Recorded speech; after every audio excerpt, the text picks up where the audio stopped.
சோழநல்லூர் மாவட்டத்தின் திராவிட கழக தலைவர் போன்றவர்கள்,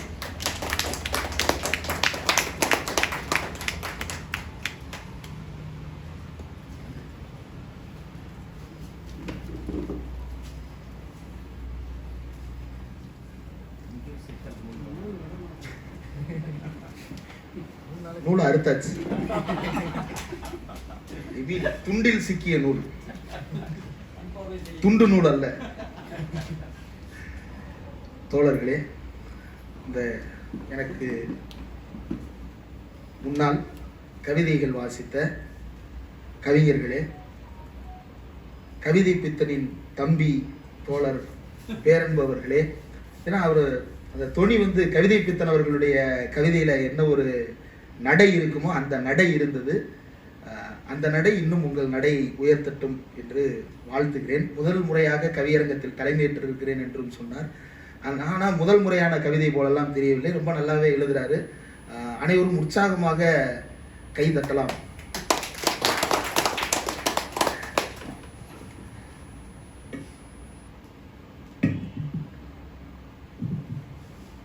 பெரியார் மற்றும் அம்பேத்கர் சுதந்திர போராட்டத்தில் பெரியாருடைய பார்வை என்ன, அண்ணல் அம்பேத்கருடைய பார்வை என்ன அப்படின்ற தலைப்புல தான் இன்றைக்கான உரையாடல்.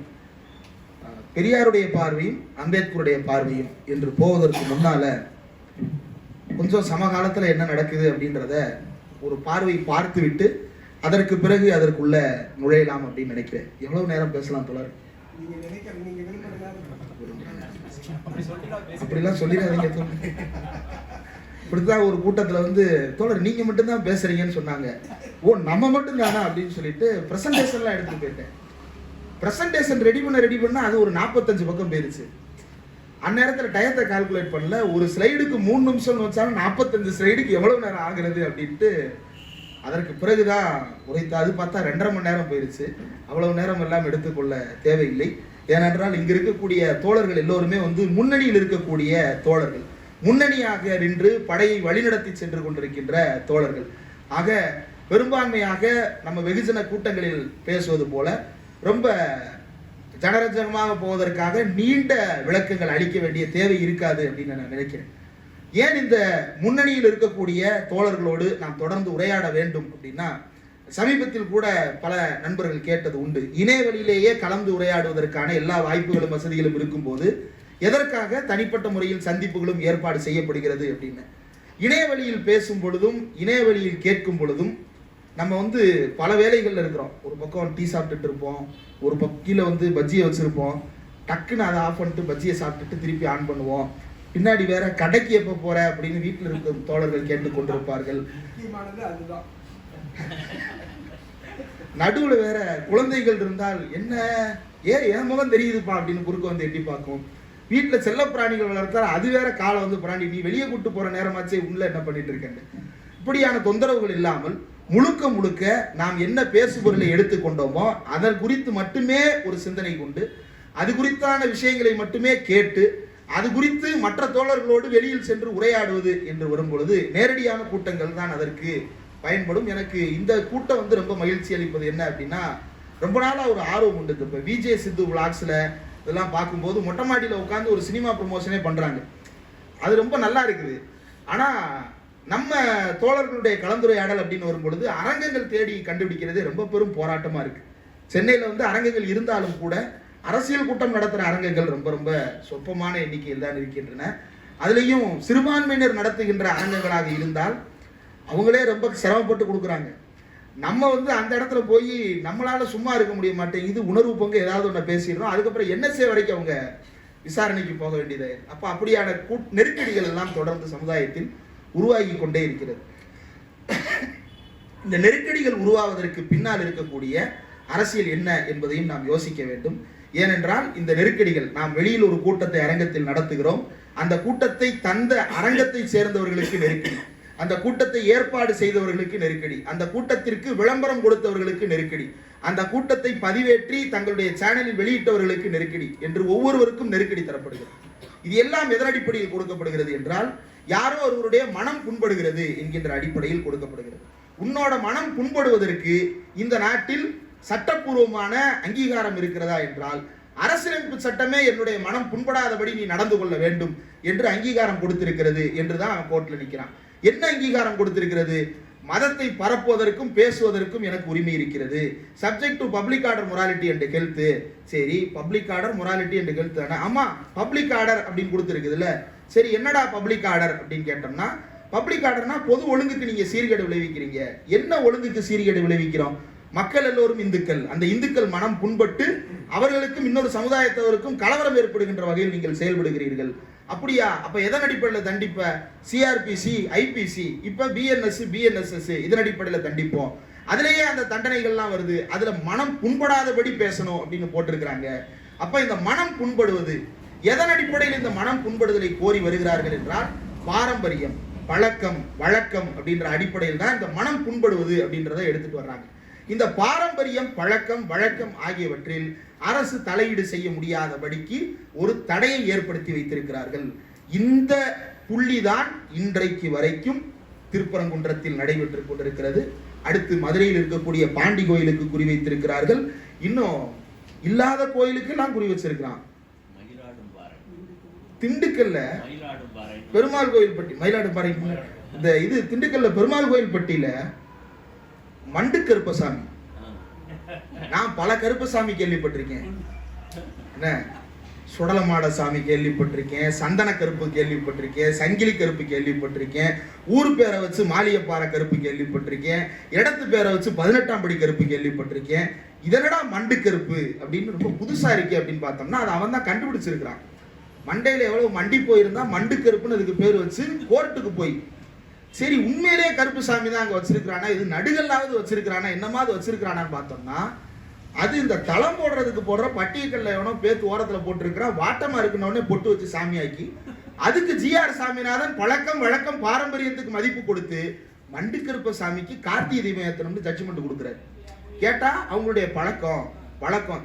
மண்டு கருப்ப சாமிக்கே பிறந்து 1 வயசு கூட ஆகலையேப்பா, அதுக்குள்ள எங்க இருந்துப்பா பழக்கம் வந்துச்சு, வழக்கம் வந்துச்சு? இல்ல இல்ல, அந்த உருவத்துக்கு முன்னாடியே நாங்க மண்டு கருப்பு வழிபட்டோம் அப்படின்னு பழக்கம், வழக்கம், பாரம்பரியத்தின் அடிப்படையில் கோருறான். இந்த பழக்கம், வழக்கம், பாரம்பரியத்தை கோரி வருபவர்கள் இன்னொரு பக்கத்து பாண்டி கோயில்ல கடா வெட்டுற மேட்டர்ல என்ன சொல்றாங்கன்னா, பொது சுகாதாரத்திற்கு கேடு விளைவிக்கிறதா. எது? கடா வெட்டி சாப்பிடுறது. ஒரு புரோட்டீன் விருந்து நடத்துறான் மதுரைக்காரன், ஒரு புரதம் நிறைந்த விருந்து நடத்துறான். என்னைக்காவது பாண்டி கோயிலுக்கு போய் சைவ சாப்பாடு ஒருத்தன் போட்டான்னா மண்டபமே இருக்காது, மண்டபமே இருக்காது. மண்டையில மொளா சட்னி ஏத்திடுவாங்க. வடிவேலு கேட்கிற மாதிரி, என்னடா உனக்கு வந்தா ரத்தம், எனக்கு வந்தா தக்காளி சட்னியா, அந்த மொளா சட்னி ஏத்திடுவாங்க. அந்த அளவுக்கு அங்க கறி வெட்டி சாப்பிடுறாங்க. இங்க புதுசா ஒருத்தன் போய் அங்க கறி வெட்டக்கூடாது, அது பொது இடம், அது கோயில், சுகாதார கேடு அப்படின்னு சொல்லிட்டு வெவ்வேறு வாதங்களை முன்வைத்துக் கொண்டிருக்கிறார்கள். இதுதான் வெளியில் இருக்கக்கூடிய சூழல். இந்த நேரத்தில் தந்தை பெரியாரின் பார்வையையும் அண்ணல் அம்பேத்கரின் பார்வையையும் நாம் பேசுவதற்கு அடிப்படையான காரணம், இந்த பாரம்பரியம், பழக்கம், வழக்கம் என்பதன் அடிப்படையில் காங்கிரஸ்காரர்கள் 1920-25களில் எப்படி நடந்து கொண்டார்கள் என்பதை நேரடியாக கண்கூடாக சாட்சியாக பார்த்த தந்தை பெரியார் இந்த பாரம்பரியம், பழக்கம், வழக்கம் ஆகியவற்றை ஒழிக்காமல் இந்தியாவிற்கு விடுதலை வாங்கி கொடுத்தால் இதே பாரம்பரியம், பழக்கம், வழக்கத்திற்கு அடிமையாக, பார்ப்பனர்களுடைய அடிமையாகத்தான் இருப்போமே தவிர நமக்கு ஒரு காலத்திலும் சுதந்திரமான சிந்தனை முறையே வராது. சுதந்திரமான வாழ்க்கை அல்ல, வெளியில நீங்களும் நானும் சுதந்திரமாக நடமாடுகின்ற உரிமை மட்டுமல்ல, நம் மனதிற்குள்ளேயே சுதந்திரமான சிந்தனை வராது. ஒன்றும் இல்லை, இப்போ நந்தனாரை பற்றி பாடல்கள், பழைய பாடல்கள் எடுத்து பார்க்கும்போது அது என்ன மாதிரியான பாட்டா இருக்குன்னா, நந்தனாரை பார்த்து அவரோடு சேர்ந்து அதே சாதியை சேர்ந்தவர்கள் பாடுவது போல ஒரு பாட்டு வச்சிருக்கிறார். என்ன பாட்டு? என்னப்பா நீ ஊர்ல இல்லாத புதுமை எல்லாம் செய்யற, நம்ம இப்படியே இருக்கிறதான நம்ம குலத்துக்கு வழக்கம், அது அப்படியே இருந்தாதானே நமக்கு மோட்சம் கிடைக்கும். இப்போ இது அங்க மட்டும் இல்ல, எல்லா இடங்கள்லையுமே நாம் இருக்கும் இடத்தில் இருப்பதுதான் நமக்கான பெருமை என்று கருதுகிறவர்கள் இருக்கிறார்கள். நம்முடைய குலத்தொழிலை செய்வதுதான் நம்முடைய பெருமை என்று நினைப்பவர்கள் இருக்கிறார்கள். அப்படி அவன் தூக்கி போடுற விபூதியை வாங்கி நெத்தியில பூசுறது தான் நமக்கான பெருமை என்று நினைக்கிறார்கள். பாப்பானை பார்த்து சாமின்னு கும்பிடுறது தான் நமக்கான பெருமை, நம்மை விடுவிக்கின்ற வழி என்று நினைக்கிறார்கள். அப்போ நீங்களும் நானும், பிறரும் தானும் சுதந்திரமாக உரையாடுவது, சுதந்திரமாக புழங்குவது என்பதை எல்லாம் தாண்டி மனதளவில் சுதந்திரம் பற்றிய சிந்தனையே இல்லாமல் இருப்பது எதன் காரணமாக என்பதை பெரியார் சிந்திக்க தொடங்கியதில் இருந்துதான் இந்திய சுதந்திர போராட்டத்தின் மீது தமிழர்களுக்கு ஒரு புதிய பார்வையை அவர் கொடுக்க தொடங்கினார். அதன் மூலமாகத்தான் தந்தை பெரியார் இன்றைக்கும் இந்தியாவிலேயே தனிச்சிறப்பு மிக்க மாநிலமாக தமிழ்நாடு இருக்கிறது என்றால் ஒன்றும் இல்லை. சர்வதேச நாடுகள்ல பல்வேறு அறிஞர்கள் ஆய்வு செய்கின்ற பொழுது 2 மாநிலங்களை தமிழ்நாட்டில் இந்தியா அளவில் ஒப்பிடுறாங்க. ஒன்று குஜராத், இன்னொன்று தமிழ்நாடு. இந்த 2மே வளர்ந்த மாநிலங்களாக அல்லது மிகுந்த வளர்ச்சி இந்தியாவுக்கு கொடுக்கின்ற மாநிலங்களாக இருக்கின்றன. இந்த 2ஐயும் ஆய்வு செய்யும் பொழுது இந்தியாவினுடைய மற்ற மாநிலங்களுக்கு சில பாடங்களை அவர்கள் முன்வைக்கிறார்கள். அப்படி முன்வைக்கும் பொழுது கிறிஸ்டோபர் ஜாஃபர்லா ஒரு ஆய்வு செய்கிறார். அந்த ஆய்வில் சொல்லுவது என்னவென்றால், மூக்க சொரிஞ்ச உடனே நீங்க அந்த பக்கம் போயிடக்கூடாது. வேர்க்கிறதுனால மூக்கு சொரிஞ்சனே தவிர அவனை மாதிரி மூளை வேர்த்து போய் மூக்கு சொரியுது. இந்த கிறிஸ்டோபர் ஜாஃபர்லா அவர்கள் என்ன செய்கிறார் அப்படின்னா, குஜராத், தமிழ்நாடு 2மே அதிக தொழிற்சாலைகளை கொண்ட மாநிலங்கள், 2மே அதிக நகர்ப்புற உட்கட்டமைப்பை கொண்ட மாநிலங்கள், 2மே மனித வளத்தில் ஓரளவுக்கு நிகராக இருக்கக்கூடிய மாநிலங்கள். தொழில்துறை பார்க்கும் பொழுது, அதாவது தொழிலாளர்களுடைய பங்களிப்பை பார்க்கும் பொழுது, இப்படி இருக்கக்கூடிய இந்த 2 மாநிலங்களை ஒப்பிடும் பொழுது குஜராத்தில் தொழில்துறை முதலீடுகள் அதிகமாகத்தான் இருக்கின்றன, தமிழ்நாட்டிலும் தொழில்துறை முதலீடுகள் அதிகமாகத்தான் இருக்கின்றன. ஆனால் குஜராத்தை விட தமிழ்நாடு ஒருபடி மேலே இருக்கிற காரணம் என்னவென்றால், தமிழ்நாட்டில் மனித வளத்தின் மீது அவர்கள் செய்கின்ற முதலீட்டை குஜராத் ஒரு காலத்திலும் செய்யவில்லை. மாணவர்களினுடைய நலனில் இங்கு இருக்கக்கூடிய பார்ப்பனர் அல்லாத அரசுகள் காட்டக்கூடிய அக்கறையை அவர் அதே வார்த்தையை பயன்படுத்துகிறார். தமிழ்நாட்டில் தமிழர்களிடம் தனித்த உணர்வு ஒன்று இருக்கிறது. அந்த உணர்வு என்னவென்றால், நாமக்கல் கவிஞர் கவிதை ஒன்று, பழைய கவிதை இருக்குது இல்லையா, தமிழன் என்ற ஒரு இனம் உண்டு, தனியே அவருக்கு ஒரு குணம் உண்டு அப்படின்னு சொல்லுவார் இல்லையா. அந்த தனியே அதற்கு ஒரு குணம் உண்டு என்றால் அது என்ன என்பதை இன்றைக்கு நாம் அர்த்தப்படுத்திக் கொள்வதற்கு கிறிஸ்டோபர் ஜாஃபர்லா தான் அதற்கு விளக்கம் சொல்லுகிறார். இங்கே பார்ப்பனர்களின் பிடியிலிருந்து பெரும்பான்மை மக்கள் தங்களை விடுவித்துக் கொள்ளுகின்ற உணர்வை பெற்றதன் காரணமாக, அரசுகள் அதன் அடிப்படையில் அமைந்திருக்கின்ற காரணத்தால் இன்றைக்கு மனித வளத்தில் அவர்களின் முதலீடு அதிகமாக இருக்கிறது. குஜராத்தில் இருந்து நாளைக்கு 10 கம்பெனி வெளியே போயிருச்சுன்னா குஜராத் ஒன்றுமற்று போகும். ஆனால் தமிழ்நாட்டில் இருந்து 10 கம்பெனி வெளியே போனா இன்னொரு 10 கம்பெனி தேடி வரும். ஏன்னா இங்க இருக்கக்கூடிய மனித வளம் என்பது மிகப்பெரிய அறிவை சுமந்து கொண்டிருக்கின்ற மனித வளமாக இருக்கிறது. கிறிஸ்டோபர் ஜாஃபர்லாவுடைய வெளிப்பாடு, கிறிஸ்டோபர் ஜாஃபர்லா வெளிப்படுத்துகின்ற ஆய்வு முடிவுகள். இந்த முடிவுகள் இன்றைக்கு வருகிறது என்றால் நாம் எப்படி இந்த இடத்தை அடைந்தோம், இதற்கும் சுதந்திர போராட்ட பார்வை இதோடு சம்பந்தப்படுத்தி பேசுவதற்கும் என்ன பொருள் இருக்கிறது என்பதை நாம் சற்று யோசித்து பார்க்க வேண்டும். நிறைய ஒப்பீடுகளை சொல்லலாம். சுதந்திர போராட்ட காலகட்டம் என்பது தந்தை பெரியார் அவர்கள் விமர்சிக்க ஆரம்பித்த காலத்திலிருந்து எடுத்துக்கொண்டாலும் கூட 1925 47 வரைக்கும் எடுத்துக்கொண்டாலும் கூட நிறைய நிகழ்வுகள் இருக்கின்றன. ஆனால் எல்லா நிகழ்வுகளையும் படித்து எல்லாவற்றையும் பேச முடியுமா என்று எனக்கு தெரியவில்லை. உப்பு சத்தியாகிரகம், அதனை ஒட்டி அன்றைக்கு முதல் வட்டமேசை மாநாட்டில் இருந்த சைமன் குழு கொடுத்த பரிந்துரைகள், அதற்கு பிறகு முதலாவது வட்டமேசை மாநாட்டில் நடைபெற்ற விவாதம், அந்த வட்டமேசை மாநாட்டுக்கு போயிட்டு வந்ததற்கு பிறகு காந்தி குறித்து தந்தை பெரியார் வைத்த முன்வைப்புகள் என்னவாக இருந்தன, அதற்கு பிறகு 2ஆம் வட்டமேசை மாநாட்டை நோக்கி நகரும் பொழுது அப்போது என்னென்ன நடக்கிறது, அம்பேத்கர் தனித்தொகுதி கோருகிற போது என்னென்ன நடந்தது என்பதன் வழியாக நாம் சில விஷயங்களை புரிந்து கொள்ள முயற்சி செய்யலாம் என்று நினைக்கிறேன். இந்த நிகழ்ச்சியை அருவி என்கின்ற நம்முடைய வலைவலி நண்பர் ஒளிப்பதிவு செய்து கொண்டிருக்கிறார். அவருக்கும் இந்த நேரத்தில் நன்றியை தெரிவித்துக் கொள்கிறேன். உப்பு சத்தியாகிரகம் இந்தியா முழுக்க இருக்கக்கூடிய பெரும்பான்மை மக்களை ரோட்டுக்கு இறக்கிவிட்ட முக்கியமான போராட்டம். எப்படி ரோட்டுக்கு இறக்கிவிட்டது? பெரும்பான்மை மக்கள் ரோட்டுக்கு வர்றாங்க, போராட்டம் நடத்துறாங்க. அந்த புகைப்படங்கள் எல்லாம் பார்க்கும் பொழுது கூட நிறைய பேர் ரொம்ப உணர்வோட கலந்து கொண்டது போல ஒரு தோற்றம் தெரிகிறது. ஆனா அந்த காந்தி ஒரு சின்ன பையன் காந்தியோட தடியை பிடிச்சு அப்படி கூட்டிட்டு போறது இருக்குல்ல, அந்த படம்லாம் கூட புத்தகங்கள்லேயே கூட பாட புத்தகங்கள்லேயே அந்த படம் தான் கொடுத்துருப்பாங்க. தமிழ்நாட்டில் யார் அந்த போராட்டத்தை முன்னெடுத்தா அப்படின்னா வேற யாரு, வேல்பத்ரி சிங் ராஜாஜி. எங்க போய் எடுக்கிறாரு அப்படின்னா வேதாரண்யத்துல போய் அந்த போராட்டத்தை நடத்துறாங்க. தமிழ்நாட்டில் நிறைய கடற்கரை பகுதிகள் இருக்கு. வேதாரண்யம் தேர்ந்தெடுக்கப்பட காரணம் என்ன அப்படின்னா அது வேதம் தொடர்புடைய பல்வேறு விவகாரங்களை யோசிச்சு அந்த வேலையை பார்க்குறாங்க.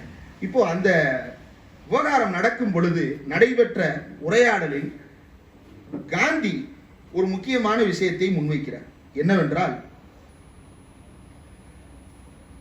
சம்பளம். வெள்ளைக்காரனுடைய சம்பளம். உப்பு சத்தியாகிரக காலகட்டத்தில் வெள்ளைக்காரன் எவ்வளவு சம்பளம் வாங்குறான் அப்படின்றத குறிப்பிட்டு இவ்வளவு சம்பளம் வாங்கி கொண்டிருக்கிறார்கள், அந்த சம்பளத்தை குறைக்க வேண்டும். இது எதுனா உப்பு சத்தியாகிரகத்தில் ஒன் ஆஃப் த டிமாண்ட். வெள்ளைக்காரங்க அதிக சம்பளம் வாங்குறாங்க, அதை குறைக்கணும் அப்படின்னு. அப்போ குடியரசு 16/3/1930 காந்தி போர் அப்படின்ற தலைப்பிலேயே தலையங்கம் எழுதப்படுகிறது.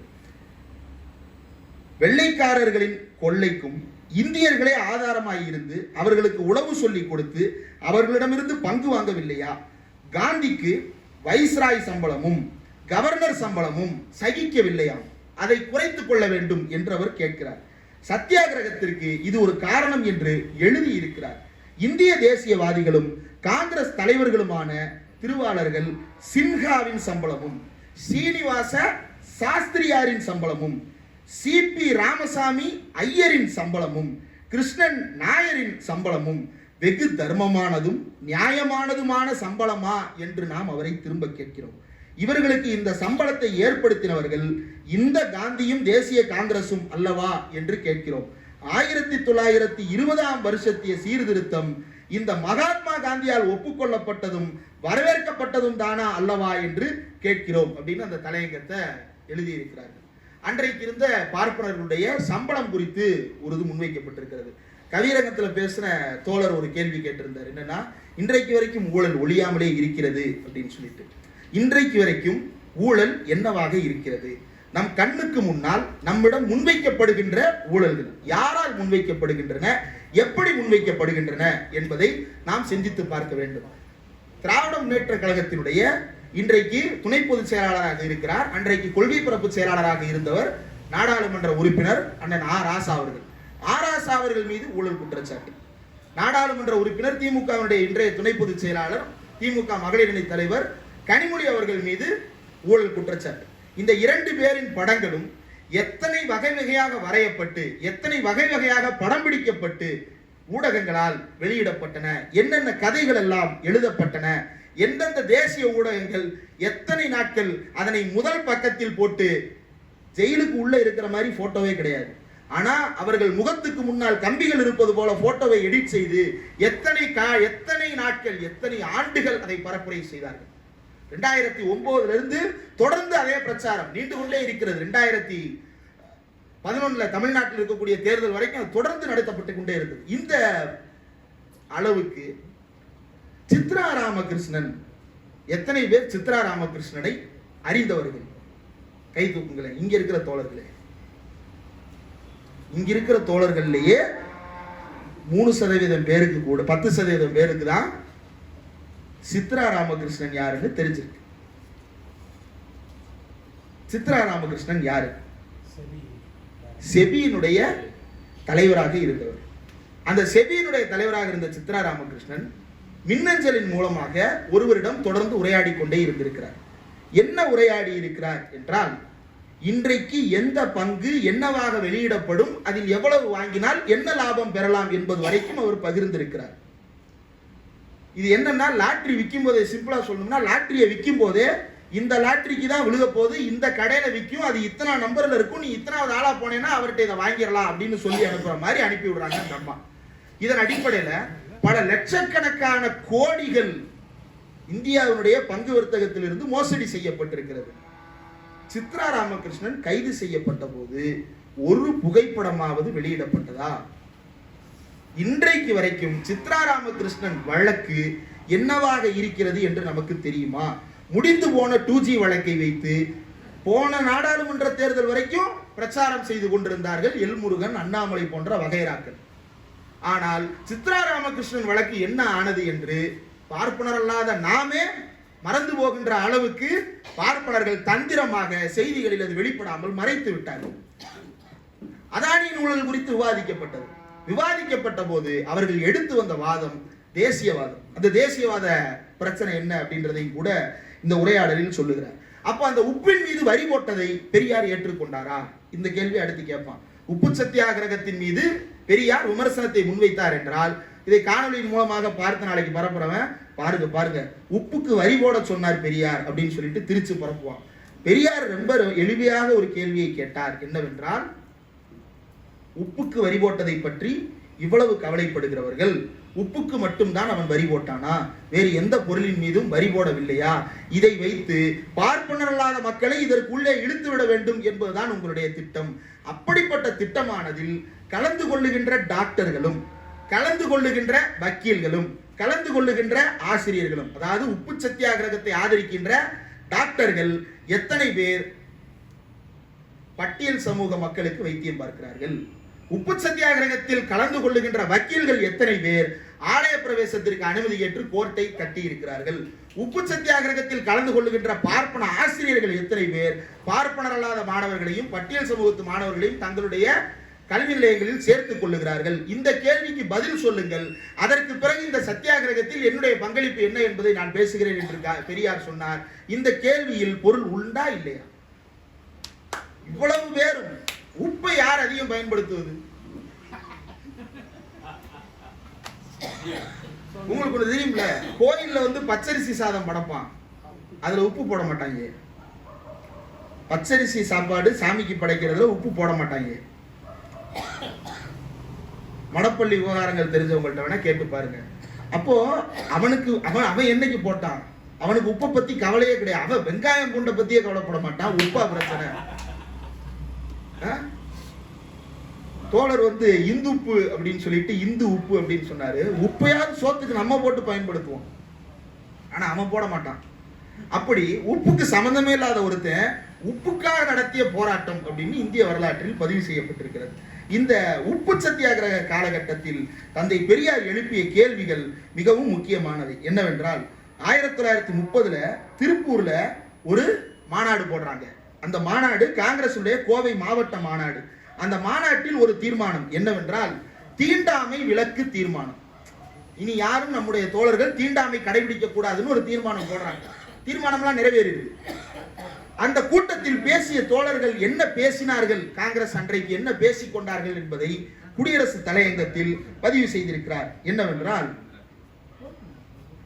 Gandhi is equal to Raman, Patel is equal to Lakshmanan, Kasturibai Sita, சீதையை தண்டிக்கும் தண்டகாரண்யத்திற்கும் இர்வின் காந்தி சந்திப்பை ராமன் முடிசூட்ட, நிச்சயிக்கப்பட்ட முகூர்த்தத்திற்கும் காந்தியின் லாகூர் பிரயாணத்தை ராமனின் வனப்பிரவேசத்திற்கும் இணையிட்டு பேசி இருக்கிறார்கள்.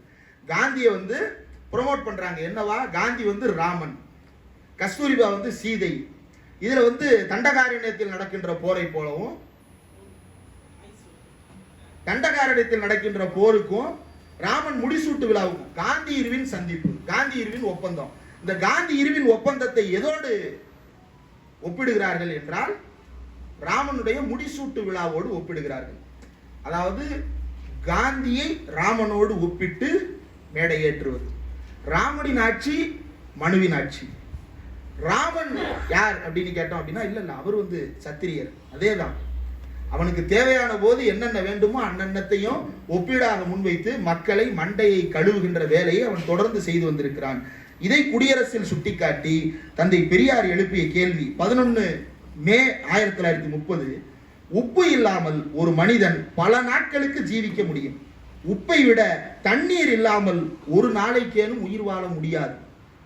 உப்பு இல்லாம சாப்பிட்டு சந்தோஷமா இருக்கலாம். உப்பு இல்லைன்னா ஒன்றும் ஆக போறது கிடையாது. நம்ம உணவுல இருக்கக்கூடிய வேறு காய்கறிகள் மூலமாக நமக்கு உப்பு தேவையான சோடியமோ தேவையான பொட்டாசியமோ வேற உணவுகளின் வழியாக உள்ள எடுத்துக்கலாம். உப்புன்றத தனியா போடணும்னு அவசியம் இல்லாம கூட. ஆனா ஒரு மனிதன் தண்ணீர் குடிக்காமல் ஒரு நாளாவது ஜீவித்திருக்க முடியுமா?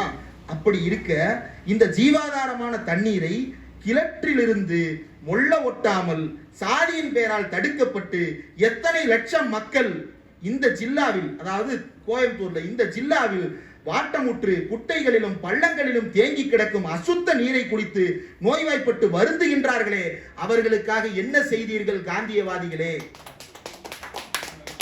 உப்புக்காக இவ்வளவு பெரிய போராட்டம் நடத்தியது போல இருக்கு. தண்ணி குடிக்காம இருக்க முடியாதுன்றதுனால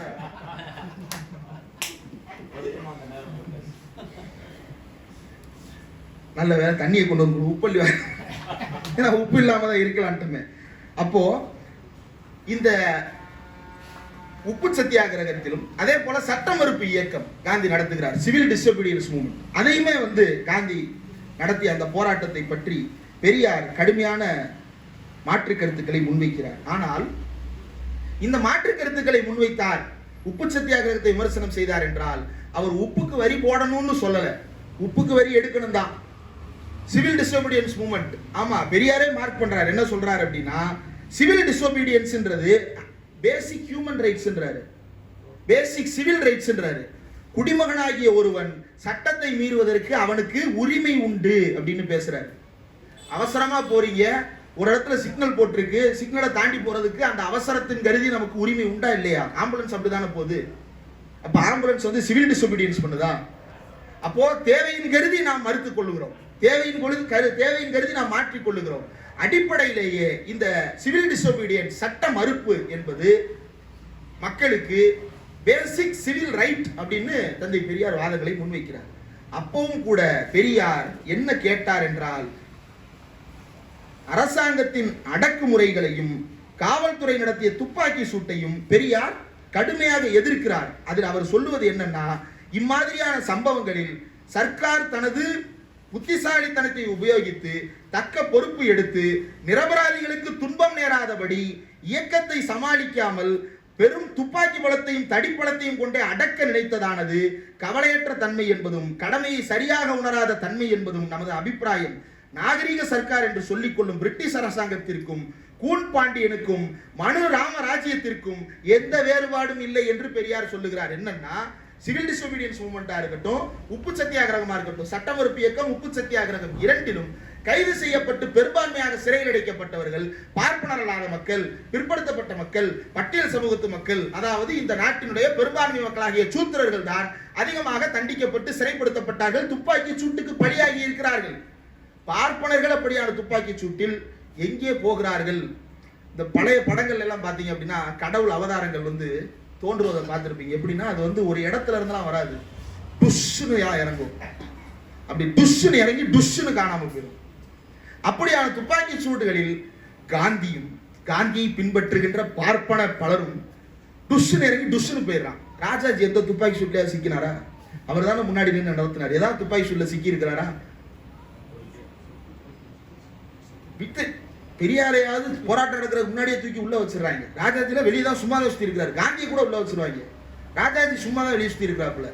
இப்போ எப்படி சுத்துறாங்க அப்படின்னா அந்த நூல் தான்.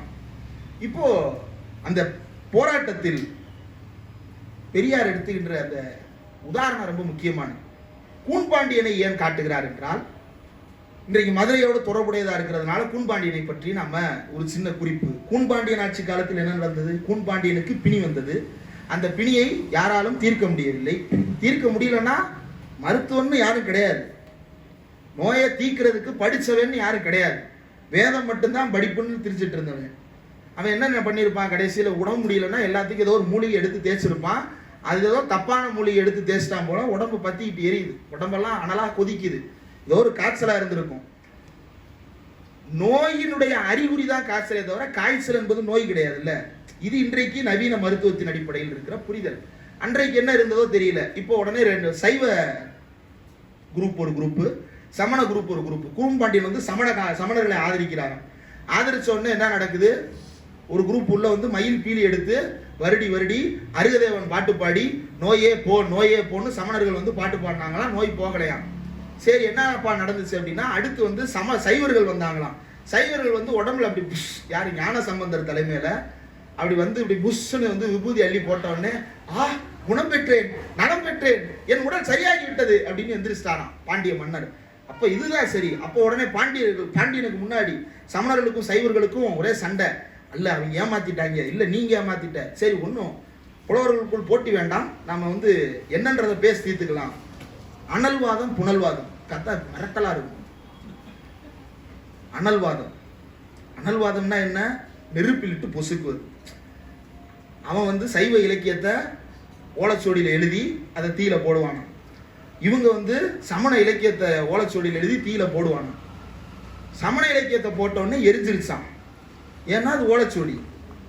சைவ இலக்கியத்தை போட்டவுடனே அது எரியலையா, ஏன்னா அது கடவுளுடைய அனுக்கிரகத்தினால எரியாம அப்படியே தாங்கிருச்சான். அப்ப அனல்வாதத்தில் வென்றவர்கள் சைவர்கள். டின் டின் டின் ரவுண்ட் 2 புனல்வாதத்துக்கு போய் உட்கார்ந்தா தண்ணியில ஓடுற தண்ணியில ஓலைச்சுவடியை தூக்கி போடணுமா?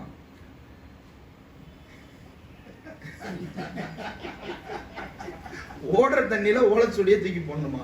சைவர்கள் அவங்க சமணர்கள் ஓலைச்சுவடியை தூக்கிட்டு போனாங்களாம். அதை அடிச்சு நேரா வங்கக்கடல்ல கலக்கிற இந்திய பெருங்கடல்ல கலக்கிற வரைக்கும் போய் பார்த்துட்டாங்களாம். இன்னும் சைவர்கள் இப்படி தூக்கி போட்ட உடனே அடி ரிவர்ஸ்ல போயிருக்கிறது. என்ன மோட்டர்னு தெரியல. அது ஏதாவது இலக்கியவாதிகள் ஆய்வு செஞ்சு சொன்னாங்கன்னா அந்த மோட்டரை வாங்கி நம்மளும் காலில் கட்டிக்கிட்டு போகலாம், அப்படி ரிவர்ஸ் கியர்ல போகலாம். அப்படி ரிவர்ஸ்ல போகுதான். இப்போ உடனே பாண்டியனுடைய சேனாதிபதி அப்படி குதிரை எடுத்துக்கிட்டு ஃபாலோ பண்ணி போறாராம், இந்த ஆத்தோரத்திலே போறாராம். அது கரெக்டா திருவேடகம்ன்ற இடத்துல பெட்ரோல் பங்கை தேடி ஓரம் ஒதுங்கிருச்சு போல ஓலைச்சுவடி. அந்த இடத்துல கரை ஒதுங்கின உடனே அந்த இடத்துல ஒரு சிவனின் ஆலயத்தை நிறுவி, சரி அனல்வாதம் புனல்வாதம் என்னடா ஜோக் பண்ணிட்டு இருக்கிறீங்க அப்படின்னு பார்த்தோம்னா, அடுத்து நேரா சமணர்கள் தோற்ற காரணத்தால் 8000 சமணர்களை கழுவில் ஏற்றி கொலை செய்திருக்கிறார்கள் அப்படின்னு குறிப்பு எழுதியிருக்காங்க. 8000 சமணர்களை கழுவில் ஏற்றி கொலை செய்திருக்கிறார்கள். அப்போ அதை தான் இங்க எடுத்து காட்டுறார். பிரிட்டிஷ் அரசு இப்படிப்பட்ட கூன்பாண்டியன் அரசாக செயல்படுவதா என்று கேட்கிறார். ராமராஜ்யத்தை ஏன் குறிப்பிடுகிறார்? சம்பூகனுடைய தலையை வதம் செய்கிறான். ஒரு பாப்பானுக்கு வந்து அவன் வேத ஓதுறது டிஸ்டர்பன்ஸா இருக்கு. ஓதுறது டிஸ்டர்பன்ஸா இருக்குன்னா காதல பஞ்சு வச்சு அடிச்சுக்கலாம், கொஞ்சம் தள்ளி போய் உட்காரு. ஒன்றும் இல்லை, அவன் பாட்டுக்கு ஏதோ தவம் பண்ணிட்டு இருந்திருக்கிறான்.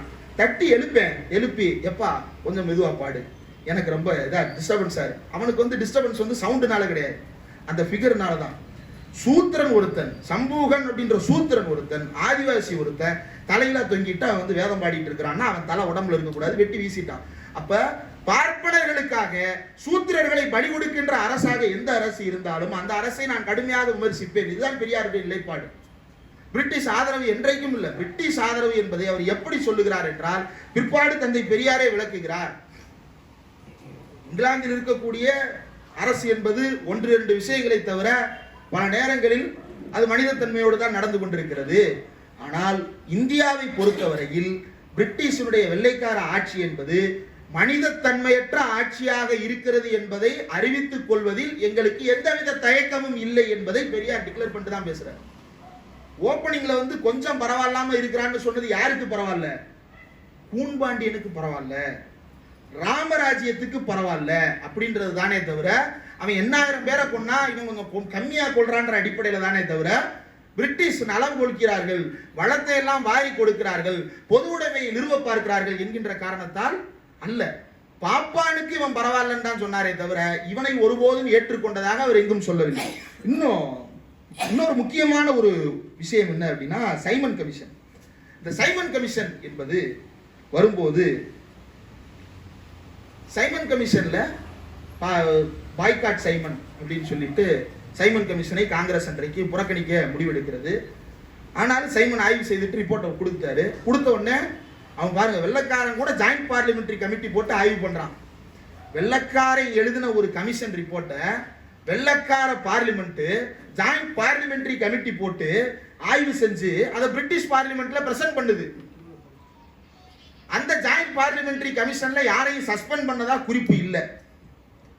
அந்த ஜாயிண்ட் பார்லிமெண்டரி கமிட்டி அமைக்க சொல்லி யாரும் பாராளுமன்றத்தில் போராட்டம் நடத்தினதாகவும் குறிப்பு இல்லை.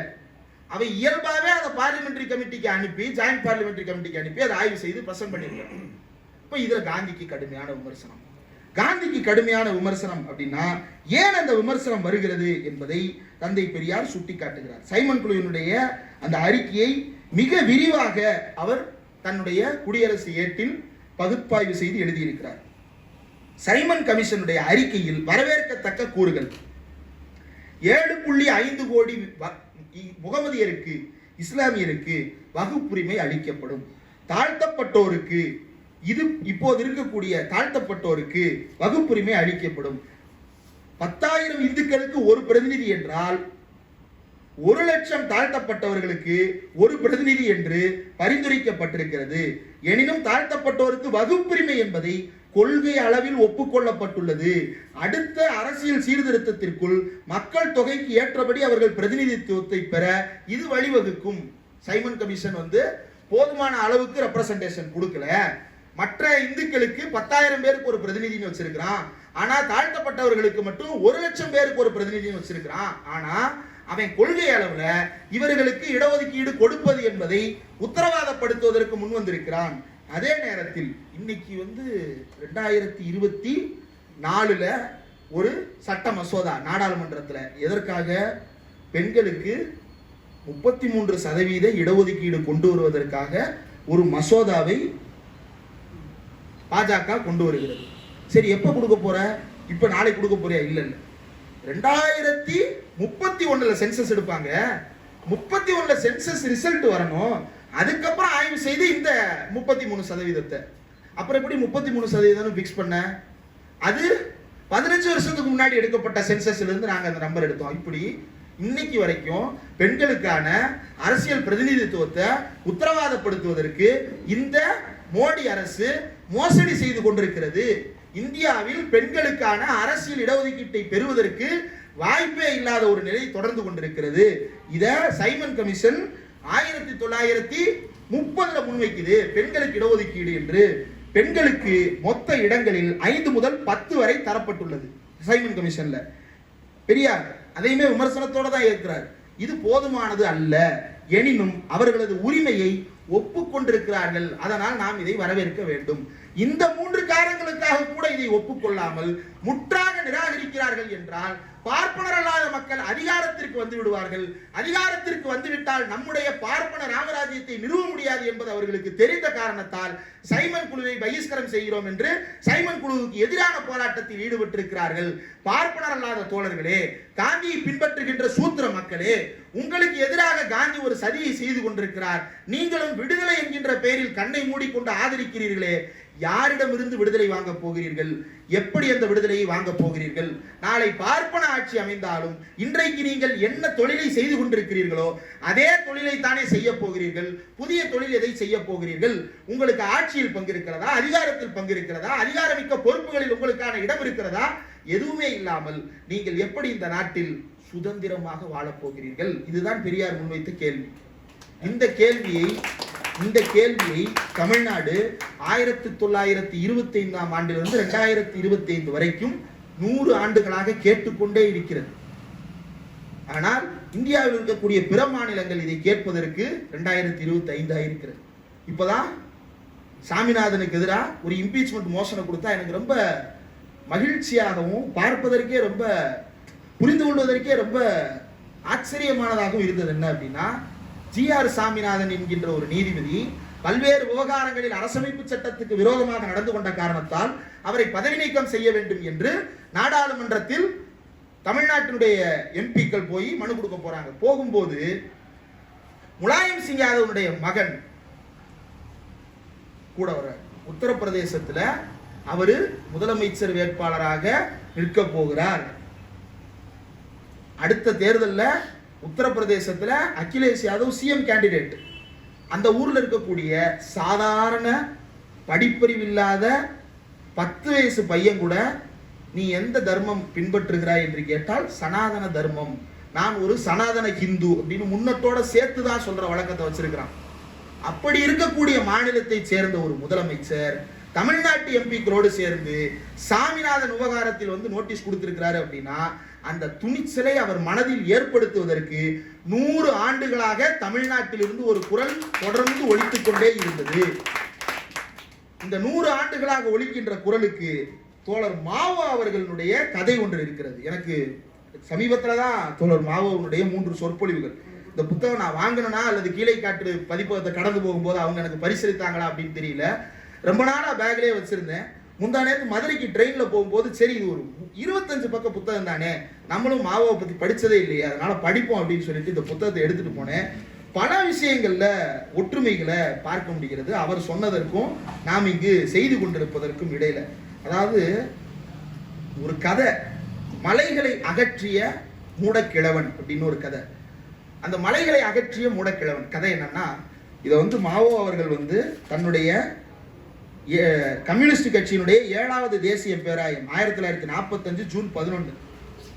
அந்த கதை ரொம்ப ரொம்ப ரொம்ப சாகிக்கக்கூடிய ஒரு கதை. மலைகளை அகற்றிய மூடக்கிழவன். சீனாவில் தன்னுடைய வீட்டை திறந்து பார்க்கிற ஒரு கிழவனுக்கு பெரிய அதிர்ச்சி. என்னன்னா, தன் வீட்டு வாசல்லையே 2 மலைகள், பெரிய மலைகள் இருக்கின்றன. இந்த மலைகளை தாண்டி தாண்டித்தான் ஒவ்வொரு முறையும் போக வேண்டி இருக்குமே, நாம் இந்த மலைகளை அப்புறப்படுத்த வேண்டும் என்று அந்த கிழவன் மனதுக்குள் நினைக்கிறான்.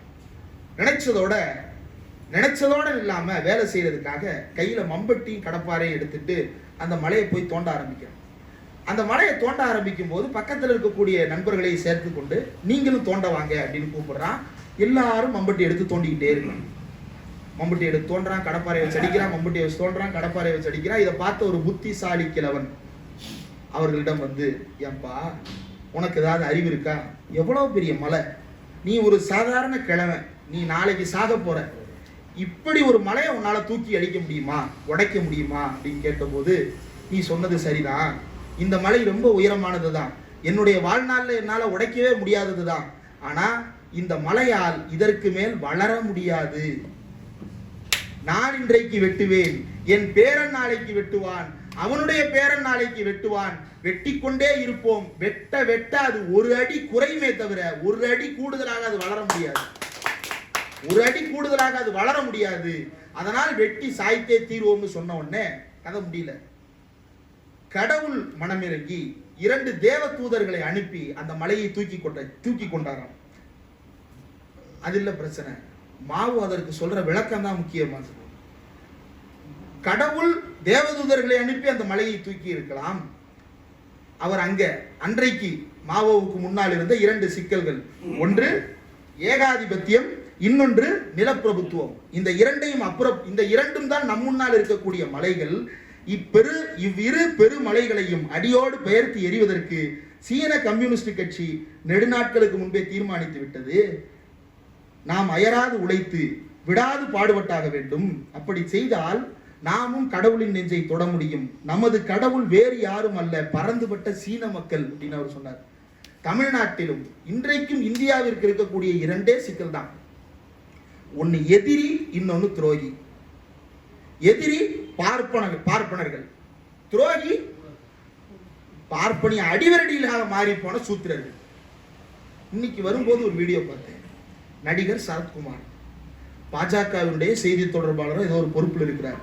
பரத்வாஜ் ரங்கனோட ஒரு வீடியோ. ஒரு பார்ப்பனர் தொடர்ந்து சினிமா விமர்சனம் பண்றவர். அவர்கிட்ட இவர் பேசுறாரு. என்ன பேசுறாருன்னா, தமிழ்நாட்டில் மாரி செல்வராஜும் பாரஞ்சித்தும் எடுக்கக்கூடிய சினிமாவை உடனே நீங்க என்ன யோசிப்பீங்கன்னு எனக்கு தெரியும். ஆனா அங்கதான் சரத்குமார் திருநாவுக்கரசு திருந்திட்டான். என்னன்னா அவர் சொல்றாரு, பாரஞ்சித்தும் மாரி செல்வராஜும் படம் எடுக்கிறத பல பேர் விமர்சிக்கிறாங்க. ஏன் அமெரிக்கா வளர்ந்த நாடு, இன்றைக்கும் யூதர்கள் தாங்கள் பட்ட அவஸ்தையை பற்றி, ஹிட்லரால் தாங்கள் பட்ட அவஸ்தையை பற்றி, ஹோலோகாஸ்ட் கொடுமைகளை பற்றி இன்றைக்கும் படம் எடுத்துக் கொண்டே இருக்கிறார்கள். ஆப்பிரிக்க அமெரிக்கர்கள் இன்றைக்கும் தாங்கள் இனவெறியால் பட்ட அல்லல்களை படமாக எடுத்துக்கொண்டே இருக்கிறார்கள். அவர்களுடைய தாய் தந்தையர் பட்ட அவஸ்தையை எடுக்கிறார்கள், அவர்களுடைய தாத்தா பட்ட அவஸ்தையை எடுக்கிறார்கள். இன்றைக்கு மாரி செல்வராஜும் பாரஞ்சித்தும் அப்படித்தான். தங்களுடைய தாத்தாவின் கதை அல்ல, அவர்களுடைய பாட்டனின் கதையாக கூட இருக்கட்டும், அவர்கள் சொல்ல விரும்புகின்ற, அவர்கள் மனதில் சுமந்து வைத்திருக்கின்ற வலியை இறக்கித்தான் வைக்கட்டுமே, இதை பார்ப்பதில் நமக்கு என்ன கேடு அப்படின்னு சரத். அப்பா அப்படியெல்லாம் நம்பிராதீங்க, அப்படியெல்லாம் நம்பிராதீங்க. அதான் வடிவேலு கேட்கிற மாதிரி, என்ன திருநா நாளே மாறிட்டேன் அப்படின்ற மாதிரி நல்லா பேசுறாரு அப்படின்னு பார்த்தா அவர் பாஜக தான் இருக்கிறாரு. இப்ப என்ன அர்த்தம்? அறவேக்காட்டுத்தனமாக மண்டை இருக்கிறது, அல்லது அரைவேக்காட்டுத்தனமாக காட்சிப்படுத்திக் கொள்வதன் மூலமாக தனக்கு என்ன ஆதாயம் கிடைக்கும் என்பதை தேட பார்க்கிறார்கள். இந்த பேச்சு வேற எதுக்காகவும் இருக்காது. இவங்க 2 பேர் தான் ஃபியூச்சர்.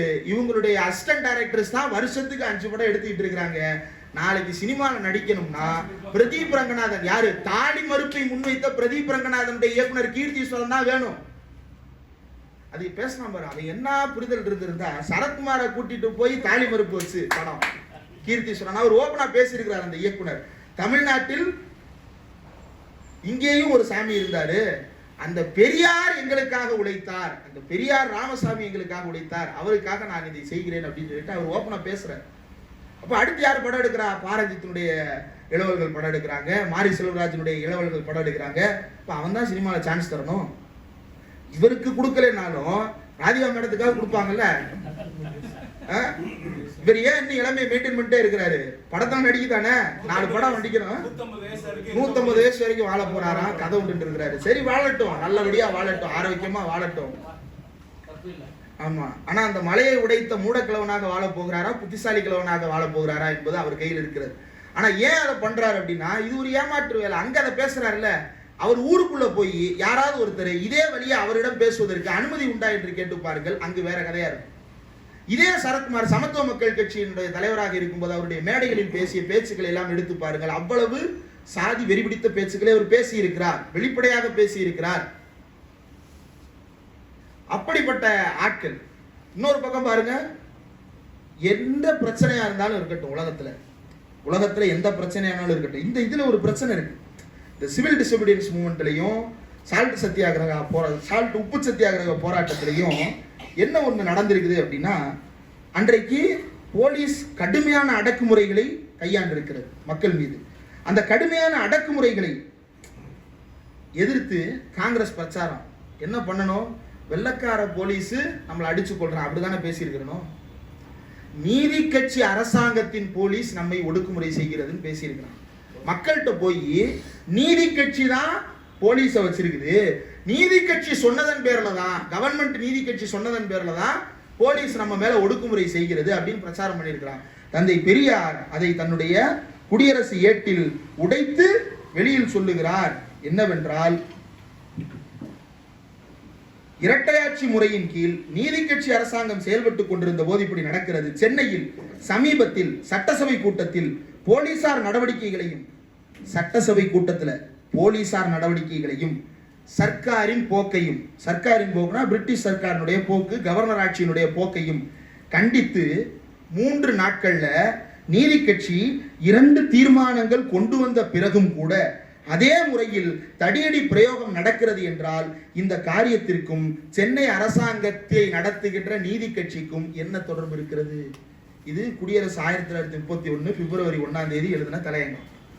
அதாவது நீதி கட்சி அரசாங்கம் பிரிட்டிஷ்காரன் பண்ற அடக்குமுறைக்கு எதிராக சட்டப்பேரவையிலே தீர்மானம் போட்டிருக்கிறாங்க. என்னன்னு, போலீஸை வைத்து ஒடுக்காதே, உப்பு சத்தியாகிரகிகளை ஒடுக்காதே, சட்ட மறுப்பாளர்களை ஒடுக்காதே அப்படின்னு பிரிட்டிஷுக்கு எதிராகவே தீர்மானம் 3 நாள்ல 2 தடவை போட்டிருக்கிறாங்க. ஆனாலும் காங்கிரஸ் என்ன பிரச்சாரம்னா, நீதி கட்சி நம்மை ஒடுக்குமுறை செய்கிறது. இதே பேட்டர்ன்ல இப்போ ஒருத்தன் வந்திருக்கிறான். உலகத்தில் எந்த பிரச்சனையானாலும் இருக்கட்டும், அவன் விடியா திமுக அரசு எவனோ கத்து கொடுத்துட்டான். இப்ப புதுசா அந்த அதிமுக இருந்து உள்ள போன குரூப் தீய சக்தி திமுகன்னு ஸ்கிரிப்ட் எழுதி கொடுக்க தொடங்கி இருக்காங்க. தோழர் ராஜ்மோகன் ஸ்டைல்ல சொல்றதா இருந்தா, இது தீய சக்தி அல்ல, உன்னை தீயாய் எரிக்க போகும் சக்தி. பார்ப்பனர் அல்லாதாராக இருந்து கொண்டு பார்ப்பானுக்கு சேவகம் செய்து கொண்டிருக்கின்ற ஒன்றை போன்ற ஆட்களுக்கு திமுக தீயாக எரிக்கத்தான் செய்யும். அதை நீ தீ என்று நினைத்தால் தீ, ஏனென்றால் நீ இனத்துக்கே எதிரானவனாக இருக்கிற. புதுச்சேரியில போய் திமுகவுக்கு எதிராக பிரச்சாரம் பண்றான். என்னடான்னு கேட்டா, அவங்க எதிர்கட்சியா இருக்கிறாங்களா, நாளைக்கு அவங்க ஆளுங்கட்சியா வந்துடக்கூடாதான். சரி, இப்ப இருக்கிற ஆளுங்கட்சி அவங்கள விடுங்க பாஸ், அவங்க மக்கள் மத்தியில அவநம்பிக்கை இதாயிருவாங்க.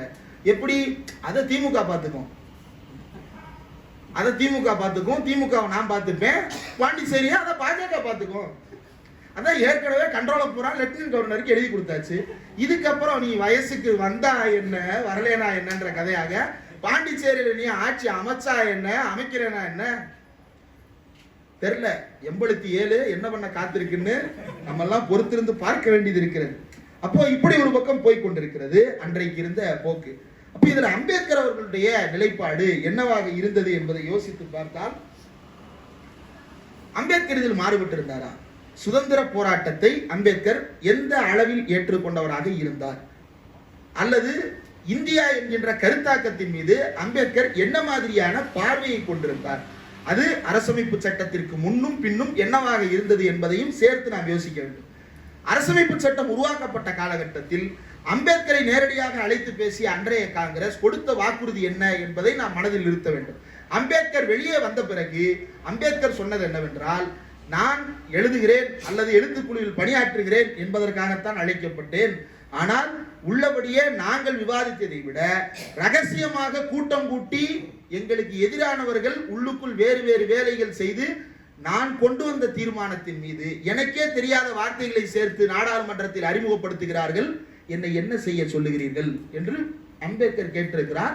ஆனந்த் லிட்டுண்டே தன்னுடைய ஐகனோகிளாஸ்ட் என்கின்ற புத்தகத்தில் அதை விரிவாக பதிவு செய்திருக்கிறார். வாய்ப்புள்ள தோழர்கள் அந்த அரசமைப்பு சட்ட உருவாக்க காலகட்டத்தில் அம்பேத்கர் மனதில் இருந்த நெருக்கடிகள் என்ன என்பதை அவர் ரொம்ப வெளிப்படையாக படம் பிடித்து காட்டியிருக்கிறார். நெருக்கமாக உணர முடிகிறது. அதை வாசித்து பார்க்க வேண்டும் என்று கேட்டுக்கொள்கிறேன். 1931-35 இடைப்பட்ட காலகட்டத்தில் மகாராஷ்டிராவில் இருக்கக்கூடிய புரொவின்சியல் லெஜிஸ்லேட்டிவ் கவுன்சில்ல அண்ணல் அம்பேத்கர் பேசுகிறார். என்னவென்று பேசுகிறார் என்றால், எனக்கு தொழிலாளர்களுடைய பிரச்சனை, நாட்டினுடைய பிரச்சனை என்று 2 பிரச்சனைகள் வந்தால் 2ஐயும் தான் கவனம் செலுத்துவேன். ஆனால் இந்த நாட்டினுடைய விடுதலை போராட்டத்திற்கு இன்றைக்கு நீ முக்கியத்துவம் கொடுக்கிறாயா, அல்லது தொழிலாளர்களுடைய விடுதலைக்காக நீ முக்கியத்துவம் கொடுக்க போகிறாய், அவருடைய சமூக விடுதலைக்காக முக்கியத்துவம் கொடுக்க போகிறாயா என்றால், இந்த நாட்டின் விடுதலை விட தொழிலாளர் வர்க்கத்தினுடைய விடுதலைக்காகத்தான் நான் போராடுவேனே தவிர நாட்டின் விடுதலை எனக்கு 2ஆம் பட்சம் தான் என்று அண்ணல் அம்பேத்கர் மகாராஷ்டிரா லெஜிஸ்லேட்டிவ் கவுன்சிலில் பேசிய பேச்சுக்கள் இன்னமும் இருக்கின்றது. இதுதான் இந்தியாவை பற்றி அவருடைய பார்வையை ரொம்ப அடிப்படையாக நாம் புரிந்து கொள்ள வேண்டிய இடம். தந்தை பெரியார் என்ன சொன்னார்? சூத்திரர்களுடைய உரிமைகளுக்காக போராட போகிறாயா, அல்லது பார்ப்பானுக்கு அடிமையாக விடுதலை பெற போகிறாயா என்றால், நான் சூத்திர அடிமையாக பார்ப்பானுக்கு அடிமையாக இருக்க மாட்டேன். சூத்திரனுக்கு சமுதாய விடுதலை வாங்கி தரத்தான் நான் போராடுவேன். அதுதான் என்னுடைய முன்னுரிமை என்று அவர் சொன்னார். இது 2 பேருமே ஒரே காலகட்டத்தில் ஒரே கருத்தாக்கங்களை ஏகாதிபத்தியத்திற்கு எதிராகவும் வைத்திருக்கிறார்கள், பார்ப்பன ஏகாதிபத்தியத்திற்கு எதிராகவும் வைத்திருக்கிறார்கள். இந்தியா முழுவதும் நடத்தப்படுகின்ற சுரண்டலை பட்டவர்த்தனமாக தோல்வித்து காட்டியிருக்கிறார்கள். தான் மதம் மாற போகும்போது அண்ணல் அம்பேத்கர், நான் இனி ஒருபோதும் என் வாழ்நாளில் இந்துவாக இருக்க மாட்டேன் என்பதை நினைக்கும் போதே எனக்கு அவ்வளவு சந்தோஷம் வருகிறது. இனி ஒருபோதும் இந்துவாக நான் வாழப்போவது கிடையாது. அப்படி இருந்தது எவ்வளவு அவமானகரமானது என்பதைத்தான் அவர் முன்வைக்கிறார். பெரியார் என்ன சொல்றாரு? இந்து மதம் உனக்கு அவமானத்தை தான் தருகிறது, சூத்திர பட்டத்தை தான் தருகிறது என்பதைத்தான் திரும்ப திரும்ப சொல்லுகிறார். இதுலையுமே இந்த போராட்டம் நடக்கின்ற காலந்தோறும் தந்தை பெரியார் மீண்டும் மீண்டும் வலியுறுத்தியது என்னவென்றால், இவர்கள் நினைப்பதெல்லாம் பார்ப்பனர்களுடைய ஆட்சியை ஏற்படுத்துவதுதானே தவிர ஒரு காலத்திலும் நமக்கு விடியலை தரப்போவது கிடையாது என்றுதான் மீண்டும் மீண்டும் சொல்லிக்கொண்டே இருந்தார். அந்த பார்ப்பனர்கள் என்னவெல்லாம் பித்தலாட்டம் செய்தார்கள் என்பதை பற்றி பேசும்போது, காந்தி இருவின் ஒப்பந்தத்தை எதிர்த்து அதற்கு பிறகு காந்தி இந்த சட்ட மறுப்பு இயக்கத்தை கைவிடுறதுக்கும் உப்பு சத்தியாகிரகத்தை கைவிடுறதுக்கும் காந்திக்கு இருவினுக்கு இடையில சந்திப்பு. யாரு சந்திப்பு ஏற்பாடு செய்ய போறது? அதே பார்ப்பனர்கள் தான் ஏற்பாடு செய்ய போறான். எதே பார்ப்பனர்கள் யாரு சத்தியாகிரகத்தை முன்னாடி நின்று நடத்தினானோ அவனே கொஞ்ச நாள்ல காந்திக்கும் இருவினுக்கும் சமாதானம் பண்ணி வச்சாதான் சரிப்பட்டு வரும் போல, ஒரு மாதிரியா போய்கிட்டு இருக்கு அப்படின்னு அவனே பார்ப்பனர்கள் காந்தியையும் இருவினையும் சந்திக்க வைக்கிறான். ஒப்பந்தம் கையெழுத்தாகுது. என்ன ஒப்பந்தம்? காந்தி இருவின் பேக்ட்ல என்னன்னா, அப்போது கைது செய்யப்பட்ட அரசியல் கைதிகள் அத்தனை பேரையும் விடுதலை செய்ய வேண்டும். இதுதான் பிரதானமான கோரிக்கை. அரசியல் கைதிகள் அத்தனை பேரையும் விடுதலை செய்ய வேண்டும் என்பதுதான் கோரிக்கை. அத்தனை பேரையும் அண்டர்லைன். ஆனால் அதே நேரத்தில் அடுத்த நாளே நாள்ல காந்தி இருவின் ஒப்பந்தம் கையெழுத்தான நாளே நாள்ல பகத்சிங், சுக்தேவ், ராஜகுரு தூக்கிலேற்றப்பட்டார்கள். காந்தி அந்த ஒப்பந்தத்தில் பகத்சிங்கை விடுதலை செய்ய சொல்லி பேசினாரா இல்லையா? பதில் சொல்லி இருக்கணும்ல. காந்தி கவர்னர் மாதிரி போல ராமராஜ்யம் அமைக்க வேண்டும் பேசுவாரு, அதுல சந்தேகம் கட்டம்னா அவர் கிளம்பி போயிருவாரு. அந்த மாதிரி பண்ணிருக்கிறாரு. அப்போ தந்தை பெரியார் அதை அம்பலப்படுத்தி எழுதுகிறார். தமிழ்நாட்டில் தொடர்ந்து பகத்சிங்கை பற்றி அவர் பரப்புரை செய்கிறார். பகத்சிங்கை பற்றி பேசும்போது அவர் முன்வைத்த கருத்துகள் ரொம்ப முக்கியமானது. பகத்சிங் இப்படி உயிர் விடுவதை நாம் யாராவது விரும்புகிறோமா என்றால் இல்லை. ஆனால் அதுதான் அவர் போராட்டத்தின் வழி என்றும், அந்த போராட்ட வழியில் அவர் ஒரு செய்தியை கடத்த விரும்புகிறார் என்றும் அவர் கருதுவாரே. ஆனால் அதில் தலையிடுவதற்கு நமக்கு உரிமை இல்லை. அதை நாம் வரவேற்கத்தான் செய்கிறோம். அந்த தியாகத்திற்கு ஈடான தியாகத்தை எங்களால் செய்ய முடியவில்லையே என்று நாங்கள் கவலைப்படுகிறோம். எங்களால் அப்படிப்பட்ட பகத்சிங் செய்த தியாகத்தை எங்களால் செய்ய முடியவில்லையே என்று வருந்துகிறார். ரொம்ப முக்கியமான மாற்றம். பகத்சிங் என்பது இந்திய அரசியல் வரலாற்றையே புரட்டி போட காத்திருந்த ஒரு அத்தியாயம். ஆனால் அந்த பகத்சிங்கை தூக்கிலேற்றி கொலை செய்தது என்பது வெறுமன அவர் குண்டு போட்டார் என்பதற்காக மட்டுமல்ல, அவர் பார்ப்பனர்களின் மீது மிகப்பெரிய அணுகுண்டை மனதளவில் எறிந்தார். நீதிமன்றத்தில் அவர் பேசும்போது அவர் சொன்ன வரிகள் ரொம்ப முக்கியமானது. புரட்சி என்பது துப்பாக்கியை எடுத்துக்கொண்டு சுடுவதும் குண்டை வீசுவதும் அல்ல. பிறகு எதற்காக நான் குண்டு வீசினேன்? இது புரட்சி அல்ல, உண்மையான புரட்சி மக்கள் விடுதலையில் தான் இருக்கிறது என்பதை வெகு மக்களுக்கு உணர்த்துவதற்காக நான் என்னையே பலியாக்கிக் கொள்வதற்கு நிற்கிறேன் என்று நின்றார். தீபம் ஏற்றுறதுக்காக ஒருத்த உயிரை கொடுத்திருக்கிறான். அவன் கொடுத்தான். அவங்க அம்மாட்ட போய் கேட்டிருக்கிறாங்க, அம்மா பாடியை வச்சு போராட்டம் பண்ணுவோம், எப்பா தயவு செய்து விடுப்பா, என் புள்ள பாடியை கொடுப்பா, நான் அடக்கம் பண்ணிட்டு என் வேலையை பார்த்துட்டு போறேன்ப்பா, நீங்க எந்திரிச்சு கிளம்புங்கப்பா. யாரை எந்திரிக்க சொல்றாங்கன்னு கேமராவை கீழே திருப்பினா நம்ம ஆவணா சம்பத்து என்னத்தல இந்த பக்கம் அட்டி விரட்டியே விட்டாங்க. அதுல ஒருத்தன் கேட்டான், பாடியை வண்டியில ஏத்துறியா இல்லையா? கொண்டே முடிவேன், அவனாவது குறுக்க வந்து பாடி ஏத்த கூடாதுன்னா கொண்டே முடியும் பாத்துக்கன்னு மதுரை ஸ்லாக்ல மிரட்டினா எந்திரிச்சு திருத்தின்னு ஓட்டாங்க.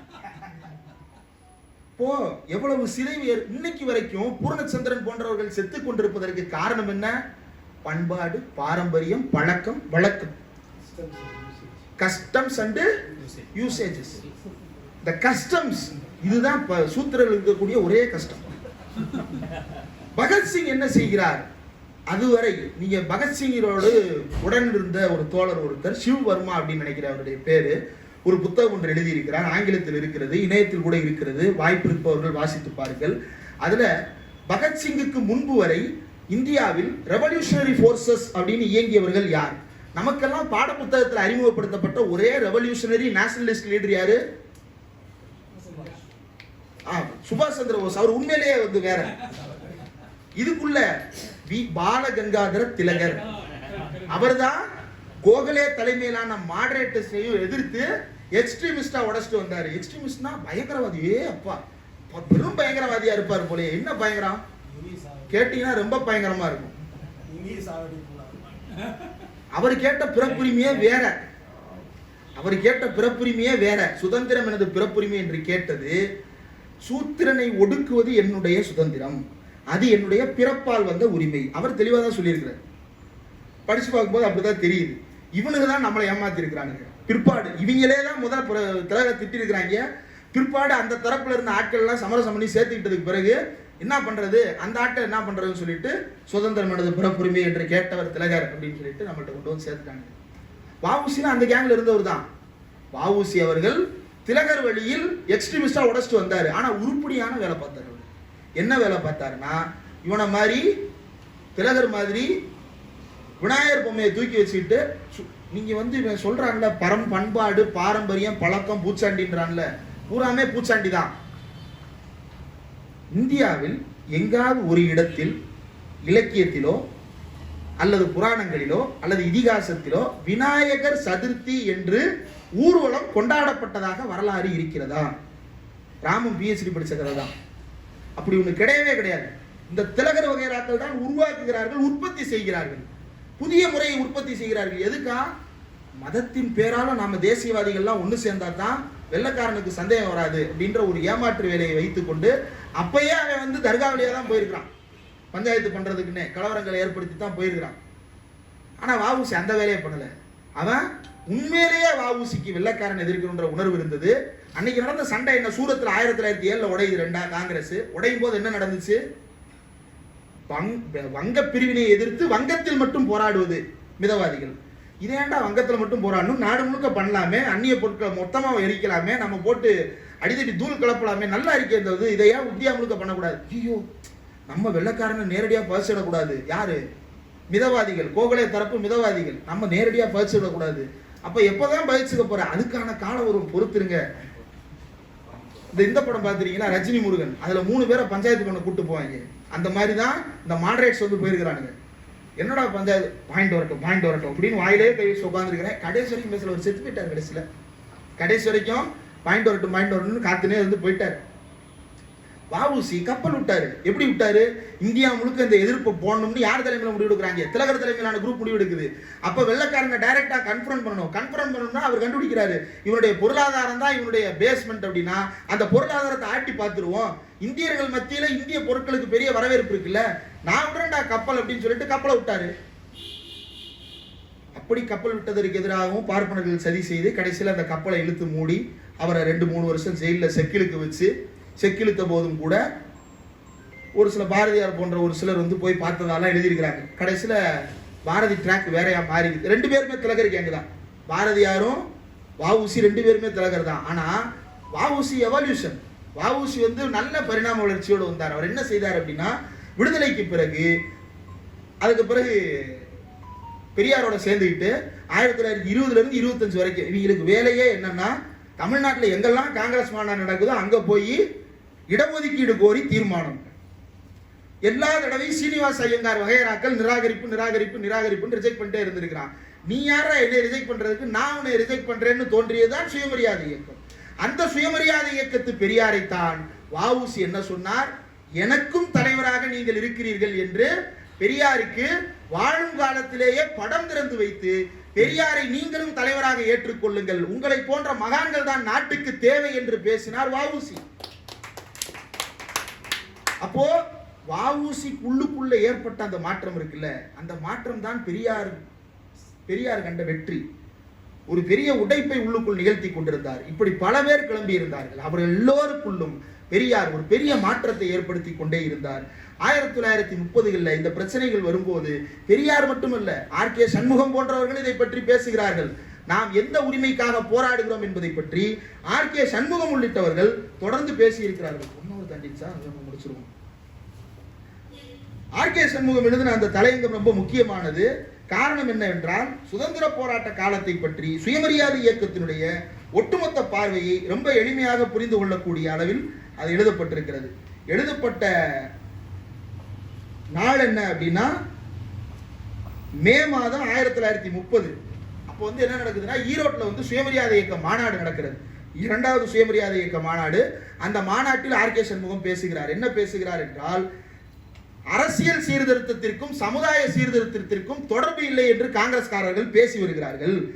அரசியல் சீர்திருத்தம் சமுதாய சீர்திருத்தம் வெவ்வேறு என்பதையும், இரண்டுக்குமே சம்பந்தம் இல்லை என்பதையும் சுயமரியாதை இயக்கத்தவராகிய நாங்கள் எந்த காலத்திலும் ஒப்புக்கொள்ள மாட்டோம். அரசியல் வாழ்க்கை, சமூக வாழ்க்கை, இந்த இரண்டும் ஒவ்வொரு மனிதனுடைய வாழ்க்கைக்கும் இன்றியமையாதவை. சமுதாய சீர்திருத்த சட்டங்களை செய்வதற்கு ஜனங்களுடைய சம்மதத்தை பெற வேண்டும் என்ற சாக்கை வைத்துக் கொண்டு வைதீக கோஷ்டியாரும் அரசாங்கத்தாரும் சீர்திருத்த சட்டங்களை எல்லாம் எதிர்த்து கொண்டே வந்திருக்கிறார்கள். என்னென்ன? தேவதாசி ஒழிப்பு சட்டம், இந்து பரிபாலன சட்டம் உள்ளிட்ட சட்டங்கள் எல்லாம் கொஞ்சம் சீர்திருத்தம் பண்ணிடலாமான்னு கொண்டு வரப்பட்டது. ஆனா அதை கொண்டு வர விடாமல் அன்றைக்கு இருந்த சத்தியமூர்த்தி வகைராக்கள் தொடர்ந்து இடைஞ்சலும் குடைச்சலும் கொடுத்து கொண்டே இருந்திருக்கிறார்கள். அதையெல்லாம் மாற்றிவிட்டுத்தான் இங்கு இந்த போராட்டத்தை முன்னெடுத்து, அதற்கு பிறகு தேவதாசி ஒழிப்பு சட்டம் கொண்டு வந்தது வரைக்கும் ஓகே, சட்டம் கொண்டு வந்ததற்கு பிறகு அதை செயல்பாட்டுக்கு கொண்டு வருவதற்கும் தொடர்ந்து போராட்டம் நடத்தப்பட்டிருக்கிறது. 3வது சுயமரியாதை இயக்க மாநாடு வரைக்கும் தீர்மானம், விருதுநகரில் நடைபெற்ற 2வது சுயமரியாதை இயக்க மாநாட்டில் தீர்மானம் போட்டிருக்கிறாங்க. என்னன்னு? தேவதாசி ஒழிப்பு சட்டத்தை நடைமுறையில் அமல்படுத்த வேண்டும், சாரதா சட்டத்தை நடைமுறையில் அமல்படுத்த வேண்டும், இந்து பரிபாலன சட்டத்தை நடைமுறையில் அமல்படுத்த வேண்டும். கடுமையாக எதிர்க்கப்பட்டது என்ன? சுயமரியாதை இயக்கத்தால அன்றைக்கு இந்துக்களினுடைய சிவில் லா என்று வைக்கப்பட்டிருந்த மனு தர்மத்தை ஒழித்து கட்ட வேண்டும் என்பதுதான் அவர்கள். இந்த இந்து கோடு அப்படின்றத வச்சுக்கிட்டு இந்து மனு தர்மத்தின் அடிப்படையில் தான் இந்துக்கள் வாழ வேண்டும் என்பதை வைத்துக்கொண்டு நீங்கள் எந்த காலத்திலும் சுதந்திரமான மனிதனாக வாழவே முடியாது என்பதுதான் பெரியார் முன்வைத்தது. இதைத்தான் அம்பேத்கர் முன்வைத்தார். பெரியார் முன்வைத்தது அத்தோடு நின்று 1948 பெரியார் சொல்கிறார். ரொம்ப முக்கியமான ஸ்டேட்மெண்ட். 48 பெரியார் சொல்லுவது, நான் போனதற்கு பிறகும் இந்த இயக்கம் முடிந்து போகும் என்று நான் கருதவில்லை. இயக்க தோழர்கள் அதை தொடர்ந்து நடத்தி கொண்டேதான் இருக்க போகிறார்கள். ஒரு நாள் வரும், அந்நாளில் நாம் என்ன சொல்லுகிறோமோ அதை கேட்பவன் மட்டும்தான் சட்டசபையில் மெம்பராக இருக்க முடியும் என்கின்ற நாள் வந்தே தீரும். நாம் சொல்லுவதை மீறினால் இந்த அரசாங்கத்தை நடத்தவே முடியாது என்கின்ற நிலை வரும். அந்த நிலைமை உருவாக வேண்டும் என்றால் நாம் அத்தனை பேரும் கருப்பு சட்டைக்காரர்களாக மாற வேண்டும் தமிழர்களே என்று தமிழர்களை கேட்டார். 1967 தமிழ்நாடு அப்படிப்பட்ட கருப்பு சட்டை தமிழ்நாடாக மாறியது. அந்த கருப்பு இருக்கும் இடத்தில் நெருப்பை வைக்க வேண்டும் என்று தீபமேற்ற வந்து நிற்கிறான் இன்றைக்கும். எதன் அடிப்படையில்? பெரியார் எதிர்த்த பாரம்பரியம், பழக்கம், வழக்கம் என்பதன் அடிப்படையில். மத அதுல ஆர்.கே. சண்முகம் இன்றைக்கு சொன்னதுல மத ஆசாரத்திற்கு அவசியமானவை என்று அவர் சொல்றார். ஒவ்வொரு சட்டத்திற்கும் பொதுமக்களிடம் போக வேண்டும் என்று சொல்லுகிறார்கள். பொதுமக்களுக்கு சம்மதம் வேண்டும் என்கின்ற கொள்கையை நாம் ஒப்புக்கொண்டாலும் பல நேரங்களில் சமூக சட்டங்களின் மூலமாய் ஜனங்களின் மனப்பான்மையை மாற்ற வேண்டியது என்னுடைய அபிப்பிராயம். சில வழக்கங்கள் மத ஆசாரத்திற்கு அவசியமானவை என்று அக்காரணத்தினால் சட்ட சபைகள் அதில் தலையிடக்கூடாது என்று வைதிக கோஷ்டியார் புகார் செய்வதை நாம் பார்க்கிறோம். மதத்தை ஆதாரமாக கொண்டு ஒரு கொடிய வழக்கத்தை அனுசரிப்பதற்கு எவருக்கும் சுதந்திரம் இல்லை. மதத்தின் பெயரால் எந்த கொடிய வழக்கமும் நாட்டில் நடைபெற சுயமரியாதை இயக்கம் இடம் கொடுக்காது என்று 2வது சுயமரியாதை இயக்க மாநாட்டில் பெரியார் தலைமையில் வரவேற்பு குழு தலைவர் RK சண்முகம் முன்மொழிந்தது. நாங்கள் யாரையும் மதத்தின் பெயரால் மூடப்பழக்க வழக்கங்களை நிறைவேற்ற அனுமதிக்க மாட்டோம். அவர் சொன்னது ரொம்ப முக்கியமானது. மதத்துக்கு அவசியமானவற்றில் சட்டசபை தலையிடக்கூடாது. இது எப்ப சொன்னது? 1930 சொன்னது. இன்னைக்கு வரைக்கும் மதத்தில் நாங்கள் தலையிட மாட்டோம் என்றுதான் அரசியலமைப்பு சட்டம் சொல்லி வருகிறது. இதனுடைய விளைவு என்ன? சிலர் சொல்லுவார்கள் ஆர்டிகிள் 25 தான் சிறுபான்மையினருடைய உரிமைகளை பாதுகாக்கிறது என்று. இன்றைக்கு இந்தியாவில் எந்த சிறுபான்மையினருடைய நிறுவனம் பாதுகாப்பாக இருக்கிறது? இன்றைக்கு இந்தியாவில் எந்த சிறுபான்மையினருடைய நிறுவனம் சுதந்திரமாக செயல்பட முடிகிறது? Right to profess, practice and propagate the religion இருக்குல்ல, ஆர்டிகிள்ல இருக்குதுல்ல, ஃபண்டமெண்டல் ரைட்ஸ்ல இருக்குதுல்ல. ஆனா எந்த சிறுபான்மையினரால right to profess, right to practice, right to ப்ரொபகேட்ன்றதை அனுபவிக்க முடிந்தது? எந்த சிறுபான்மையினரால் முடிந்தது? இந்தியாவில் இருக்கக்கூடிய ஒரு முஸ்லிம் right to profess, practice and ப்ரொபகேட்ன்றதன் அடிப்படையில் நான் மதத்தை பரப்புகிறேன் என்று வெளிப்படையாக அறிவிக்க முடியுமா? ஒரு கிறிஸ்தவர் அதை செய்ய முடியுமா? ஒரு மாணவி தனிப்பட்ட காரணங்களுக்காக தற்கொலை செய்து கொண்டார் என்றால் அந்த தற்கொலைக்கு மதம் தான் காரணம் என்று ஒருத்தன் போய் சொல்றான். அதுக்கு ஆதாரமே இல்லாம GR சாமிநாதன் என்ற ஒருத்த நபர் என்ன சொல்றாரு? பைபிள்ல சொல்லியிருக்கு மதத்தை பரப்பணும்னு, அதனால இவங்க மதத்தை பரப்புவாங்க அப்படின்னு. அரசியலமைப்பு சட்டமே சொல்லியிருக்கு மதத்தை பரப்பலாம்னு. நீங்க மூடுங்கோ. அரசியலமைப்பு சட்டமே சொல்லியிருக்கு மதத்தை பரப்பலாம்னு. அந்த பிள்ளைய பரப்புனாங்களா? இல்ல. அதை வெட்டி ஒட்டி பொய்யான காணொலியை தயாரிச்சு அந்த பிள்ளையை சித்திரவதைப்படுத்தி, எனக்கு தெரிஞ்ச அந்த பிள்ளை உயிரோட கூட இருந்திருக்கும். இவனுக்கு வீடியோ எடுக்கிறேன்ற பேர்ல 5 நிமிஷம் பேச வச்சுதான் கொண்டிருக்காங்க அந்த பிள்ளையை. இல்ல கொன்னாதான் இந்த பிள்ளையை பத்தி பொய் சொல்ல முடியுன்றதுக்காக வேற எது வித்த மாட்டாங்களான்னு தெரியல. ஏன்னா டாக்டர் இல்லாத நேரத்தில் அந்த பிள்ளையை போய் பார்த்துருக்கான். புதுக்கோட்டை மாணவிய என்ன நடந்துச்சு? என்கொயரி கமிஷன் போடணும் தமிழ்நாடு அரசு. இதுக்கெல்லாம் சத்யபிரபுன்ற ஒருத்தர் அப்போ RSS காரராக இருந்தவர் சொல்றாரு, நான் புதுக்கோட்டைக்கு வெளியே கார்ல வெயிட் பண்ணிட்டு இருந்தேன். எதுக்கு? அவன் கலவரம் பண்ணிட்டு ஓடி வந்தவனே நான் எடுத்துட்டு போறதுக்காக வெயிட் பண்ணிட்டு இருந்தேன் அவர் சொல்றாரு. இன்னைக்கு அவர் முகாம் மாறி இருக்கிறார். இந்த பக்கம் நமக்கு ஆதரவானவராக நின்று பேசிக் கொண்டிருக்கிறார். அவர் சொல்றாரு இப்படி எல்லாம் திட்டம் இருந்துச்சுன்னு. பெரியார் சிலையை உடைக்கிறதுக்கு கம்பம் தடியுமோட எத்தனை பேர் கிளம்பி எங்கெங்கெல்லாம் நின்றுட்டு இருந்தாங்கன்னு தெரியும். ஓப்பனா ஸ்டேட்மெண்ட் கொடுக்குறாரு. ஃப்ரீடம் ஆஃப் கன்சைன்ஸ் ஒன்று இருக்குது இல்ல, அதை ப்ரொபகேட் பண்றதுக்கு நமக்கு உரிமை இருக்குது இல்ல, அதை செய்ய விடுறானா? அதை செய்ய உரிமை இருந்தா நம்ம எங்க அரங்கம் கிடைக்காம அலைய போறோம்? இருக்கிறாங்க. இன்றைக்கும் அனுபவம் மாதிரியான இடங்கள் இருக்கிறது, விர்ச்சுவல் அகாடமி ஹால் இருக்குது, இன்னும் நிறைய ஹால்ஸ் இருக்குது. ஆனா எல்லா இடங்களிலும் அதை செய்வதற்கு உரிமை இருக்கிறதா? ஒரு பாப்பா சடங்கு வளர்க்கறதுக்கு எல்லா மண்டபத்திலையும் அனுமதி இருக்கு. நம்ம ஆட்கள் நடத்துற மண்டபத்துல கூட இங்கு பார்ப்பன சடங்குக்கு அனுமதி இல்லை என்று போர்டு போட வேண்டும். கறி சாப்பிடுறதுக்கு அனுமதி இல்லை அவனுக்கு போடுறான்ல. பார்ப்பன சடங்கை நடத்துவதற்கு எங்கள் மண்டபங்களில் அனுமதி இல்லை என்று திராவிட முன்னேற்ற கழகத்தை சேர்ந்தவர்களும் திராவிடர் கழகத்தை சேர்ந்தவர்களும் அல்லது மற்ற இயக்கங்களை சேர்ந்தவர்களும் மண்டபம் வச்சிருக்கிறாங்கன்னா இங்கு சடங்குக்கு அனுமதி இல்லை, போட்டே தீர்வது.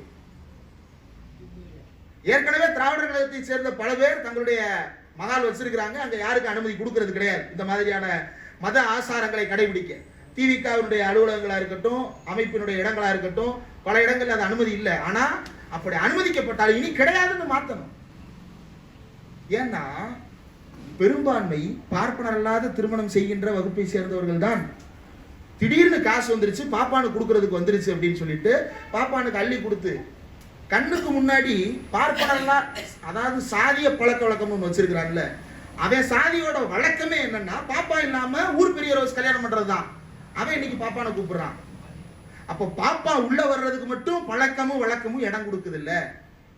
பாப்பா உள்ள வர்றதுக்கு தான் பழக்கம் வழக்கம் பாரம்பரியம் என்பது பாதுகாக்கப்படுகிறது என்பதை தொடர்ந்து தந்தை பெரியார் வலியுறுத்தி கொண்டே இருந்தார். அண்ணல் அம்பேத்கர் சொல்லுகிறார், இதே கருத்தை தான் வலியுறுத்துகிறார். அரசியலமைப்பு சட்ட மன்றத்திலேயே வலியுறுத்துகிறார். நாம் ஆயிரக்கணக்கான சாதிகளாக இருந்து கொண்டு இதை நாடு என்று வேறு சொல்லிக் கொள்ளுகிறோம். அப்படி சொல்லுவதற்கு உண்மையிலேயே ஒரு உரிமை வேண்டும் என்றால் நாம் சகோதரத்துவத்தோடு நடந்து கொள்ள வேண்டும் என்று அம்பேத்கர் சொல்லுகிறார். அரசியல் சட்டத்தை எழுதி முடித்ததற்கு பிறகு தமிழ்நாட்டில் இன்றைக்கும் கூட இந்திய அளவில் இருக்கக்கூடிய கம்யூனிஸ்ட் கட்சி தோழர்களை விட தமிழ்நாட்டில் இருக்கக்கூடிய கம்யூனிஸ்ட் கட்சி தோழர்கள் குறைந்தபட்சம் தமிழ்நாட்டுடைய நலன் அப்படின்னு வரும் பொழுது தங்களுடைய மாற்று பார்வைகளை முன்வைக்கிறாங்க. அப்படி பார்க்கும் பொழுது இது எங்கிருந்து வருகிறது என்றால் 1932ஆம் ஆண்டு காந்தியின் உண்ணாவிரதமும் தாழ்த்தப்பட்டோர் தனித்தேர்தலும் சமதர்ம அபிப்பிராயமும் அப்படின்ற தலைப்புல சிங்காரவேலர் குடியரசில் 25/9/1932 தனித்தொகுதிக்கு ஆதரவு தந்து அவர் எழுதியிருக்கிறார். ஆதரவு தந்து எழுதியது மட்டுமல்லாமல் காந்தி உள்ளிட்டவர்களுடைய திட்டங்களை சாடியதோடு மட்டுமல்லாமல் அவர் ஒரு முக்கியமான வரலாற்று போக்கை எடுத்து காட்டுகிறார். என்னவென்றால்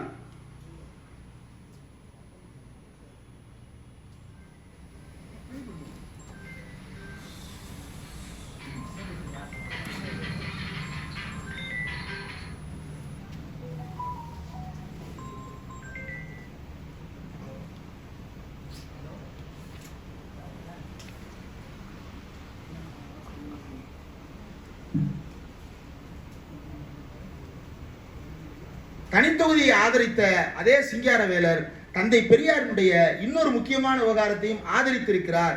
அந்த பண்பாட்டு கூறுகளை அவர் என்னவாக முன்வைத்திருக்கிறார் என்பதை நாம் யோசித்து பார்க்க வேண்டும். அந்த மாநாட்டில் சிங்காரவேலர் கலந்து கொள்ளவில்லை. 1931 எஸ் ராமநாதனிடம் அவர் தெளிவாக குறிப்பிட்டிருக்கிறார், 3வது சுயமரியாதை இயக்க மாநாட்டுக்கு நான் வரவில்லை என்று. அவர் வரவில்லை என்பதற்கு என்ன காரணம் சொன்னாரோ அது மறைக்கப்பட்டதா என்றால் மறைக்கப்படவில்லை, அதுவும் வெளிப்படையாக அப்படியே குடியரசிலேயே வெளியிடப்பட்டது.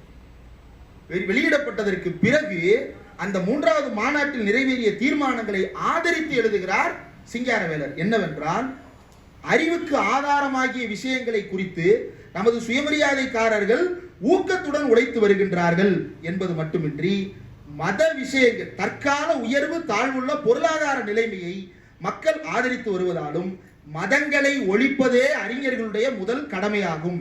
மத விஷயங்களில் பிரவேசிக்க மாட்டோம் என்பதும் மனித நல்வாழ்க்கையை அசட்டை செய்வோரினுடைய திட்டமாகும் அப்படின்னு பொது உடைமையும் மதமும் என்கின்ற தலைப்பில் 1931 ஆகஸ்ட் 23ஆம் தேதி சிங்காரவேலர் எழுதுகிறார். அவர் சொன்ன அந்த வார்த்தை முக்கியமானது. மனித நல் வாழ்க்கையை அசட்டை செய்வோருடைய திட்டம் தான் மத விஷயங்களில் தலையிட மாட்டோம் என்று சொல்வது. அப்போ அரசாங்கம் என்பது மத விவகாரங்களில் கடுமையாக தலையிட வேண்டும். மத சார்பின்மை என்பது எந்த மதத்தையும் சாராமல் இருப்பது என்பது வேறு. எல்லா மதத்தையும் அனுசரித்துக் கொண்டு அதில் இருக்கக்கூடிய எல்லா மூட பழக்க வழக்கங்களையும் அனுசரித்துக் கொள்வதற்கு அனுமதியை கொடுத்ததற்கு பிறகு நீ தலையிட்டா என்ன தலையிடலாம்? அதான் பாம்பே எடுத்து வீட்டுக்குள்ள விட்டாச்சு, அந்த பாம்பை அடிக்கவும் மாட்டேன் பிடிக்கவும் மாட்டேன்னா எல்லாரையும் போட்டு தள்ளட்டு பாம்புன்னு தானே அர்த்தம். அப்படித்தான் இந்தியாவுடைய அரசியலமைப்பு சட்டத்தில் பாம்பு வீட்டுக்குள் வந்து விட்டது, அந்த பாம்பை நாங்கள் அடிக்கவும் மாட்டோம், விரட்டவும் மாட்டோம், பிடிக்கவும் மாட்டோம். பாம்பு அது வீட்டுக்குள்ளேயே தெரியும், வேணும்னா நீங்க வேணா பால் ஊத்துங்க. அப்படிதான் ஊத்திக்கிட்டு இருக்கிறோம். யாருக்கு? சூத்திர வாயில சூத்திரனே பால் ஊத்திக்கிட்டு இருக்கிறோம். பார்ப்பன சடங்கா சொல்லணும் அப்படின்னா இத அம்பேத்கர் சகோதரத்துவத்தை வலியுறுத்தி பேசுகிறார். சிங்காரவேலர் ஒன்னு சொல்றாரு, மக்களுடைய நல்வாழ்வுக்கு எது அவசியம்? மதங்கள் ஒழிக்கப்படுவது அவசியம் அப்படின்றாரு. அப்போ தந்தை பெரியார் அது இரண்டையும் என்னவா ஒன்று சேர்த்து வைக்கிறார் அப்படின்னா, பெரியாருடைய 2 வெவ்வேறு விஷயங்களை அவங்க சொல்றாங்க. பெரியார் சொல்லுவது சகோதரத்துவம் என்றால் என்ன, ஒருவனுடைய பழக்கத்தையும் வழக்கத்தையும் ஆதரிப்பது என்று ஆனதற்கு பிறகு 2 பேர் எப்படி சகோதரர்களாக வாழ முடியும்?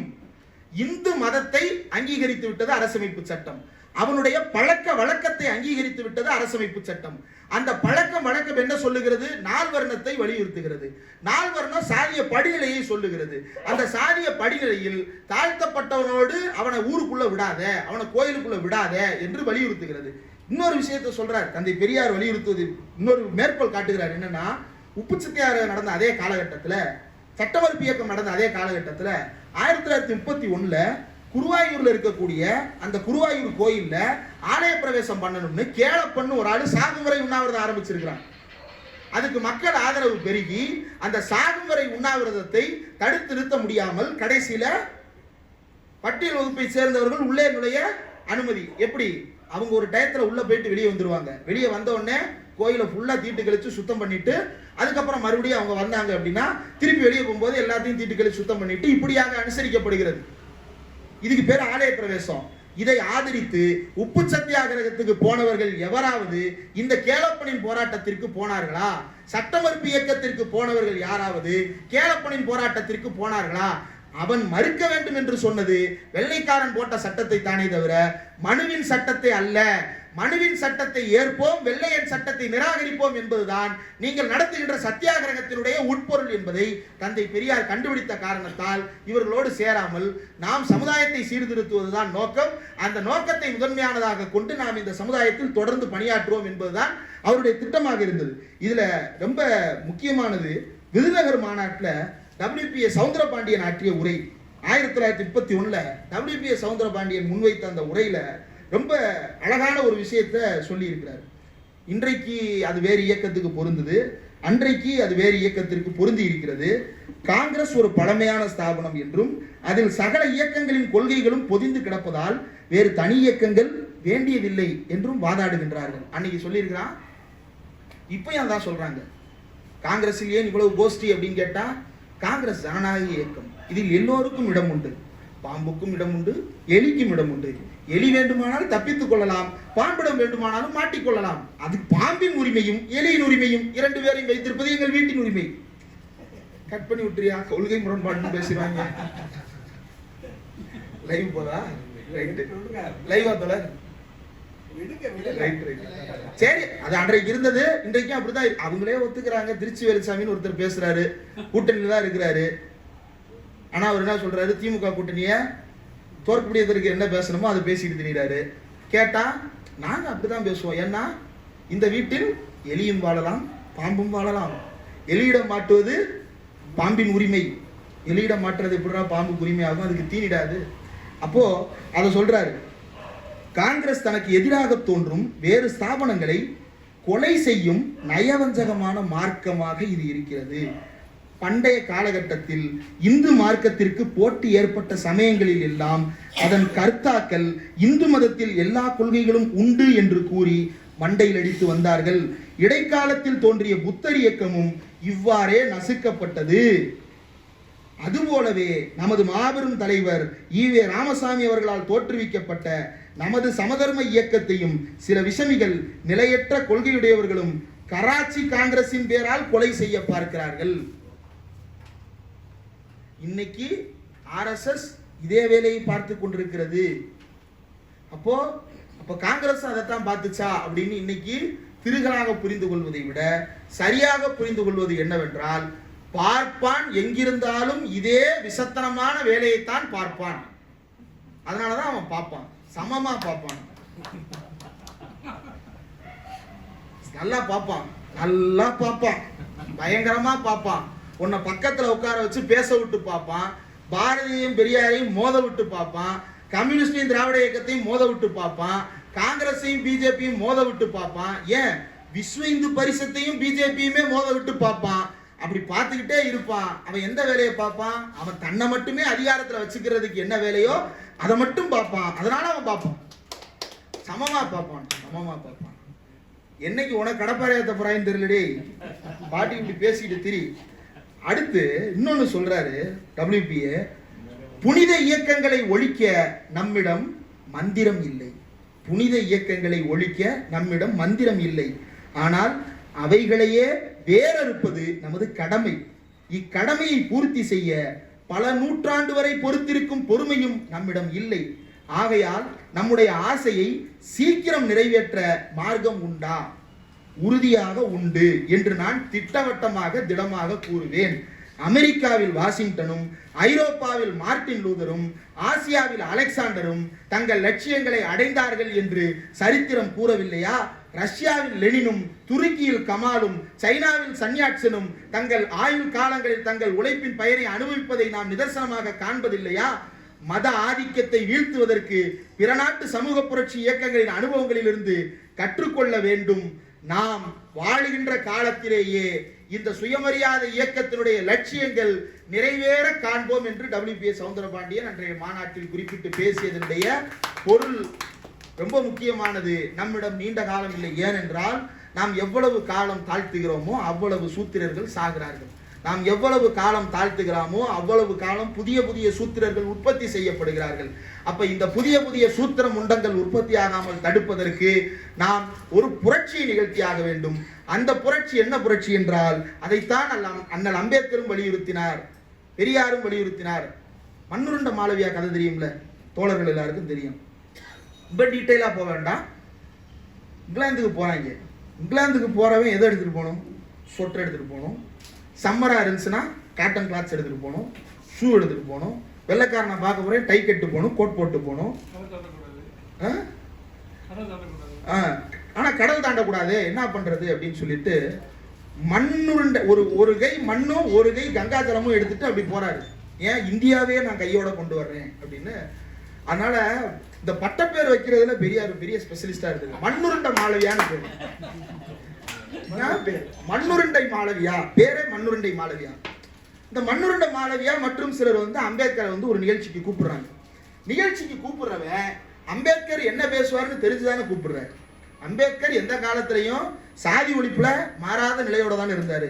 இந்தியா என்கின்ற கருத்தாக்கத்தை அரசியலமைப்பு சட்டத்தில் முன்வைத்தது வேற, ஆனா பொதுவெளியில் முன்வைத்தது வேற. அவருடைய எல்லா பார்வைகளும் வெளிப்படையாக எழுதி வந்தவர் தான், பல்வேறு பத்திரிகைகள் எழுதியவர் தான், தெரிஞ்சுதானே கூப்பிடுறான். கூப்பிட்டதுக்கு பிறகு அம்பேத்கர் எழுதிடுறார், தன்னுடைய கட்டுரையை எழுதிடுறார். எழுதினதை அனுப்பி விட்டுறாரு. அனுப்பினதுக்கு அப்புறம் ஜாதி ஒழிப்பிற்கு இந்து மதம் ஒழிய வேண்டும்னு எழுதியிருக்கிறீங்க, இதை மட்டும் கொஞ்சம் நீக்கி கொடுங்க அப்படின்னு யாரு? மண்ணுருண்டை அம்பேத்கர்கிட்ட போய் நீக்கி கொடுங்க. அப்படிலாம் நீக்க முடியாது. அப்படியா, என்ன சொல்றீங்க? நீக்கவே முடியாதா? முடியாதுடா அப்படின்ட்டாரு. சொன்ன உடனே இவன் கூட்டத்தையே கேன்சல் பண்றான். ரைட்ரா, நீ கூட்டத்தை தானே கேன்சல் பண்ணுவ, நான் அதை கட்டுரையா பப்ளிஷ் பண்ணுவோம்ல. அவர் பப்ளிஷ் பண்ணாரு. அவர்கிட்ட அனுமதி கூட வாங்கல. தந்தை பெரியார் அதை அப்படியே தமிழில் சாதியை அழித்தொழிக்கும் வழி, அனிகிலேஷன் ஆஃப் காஸ்ட் என்று வெளியிட்டார். இந்தியாவில் வேறு யாரும் பேசுவதற்கு மண்ணுருண்ட இன்னைக்கு பேசுறான். மண்ணுருண்ட மாளவியாவெல்லாம் தேசிய தலைவர் ஆக்கிட்டான். வெளியே தெரிஞ்சது ஒரு மண்ணுருண்டை, பல மண்ணுருண்டைகள் உள்ளுக்குள் உருண்டு கொண்டிருக்கிறது. இந்த மண்ணுருண்டைகளை எல்லாம் மிதித்து சாக்கடையில் அள்ளி போடுகின்ற காலம் வரத்தான் போகுது. இந்த மண்ணுருண்ட மாளவியாவுடைய எதிர்ப்பு அனிகிலேஷன் ஆஃப் காஸ்ட் வெளியே வருகிறது. அனிகிலேஷன் ஆஃப் காஸ்ட்டை தந்தை பெரியார் முதலாக ஆதரிக்கிறார்.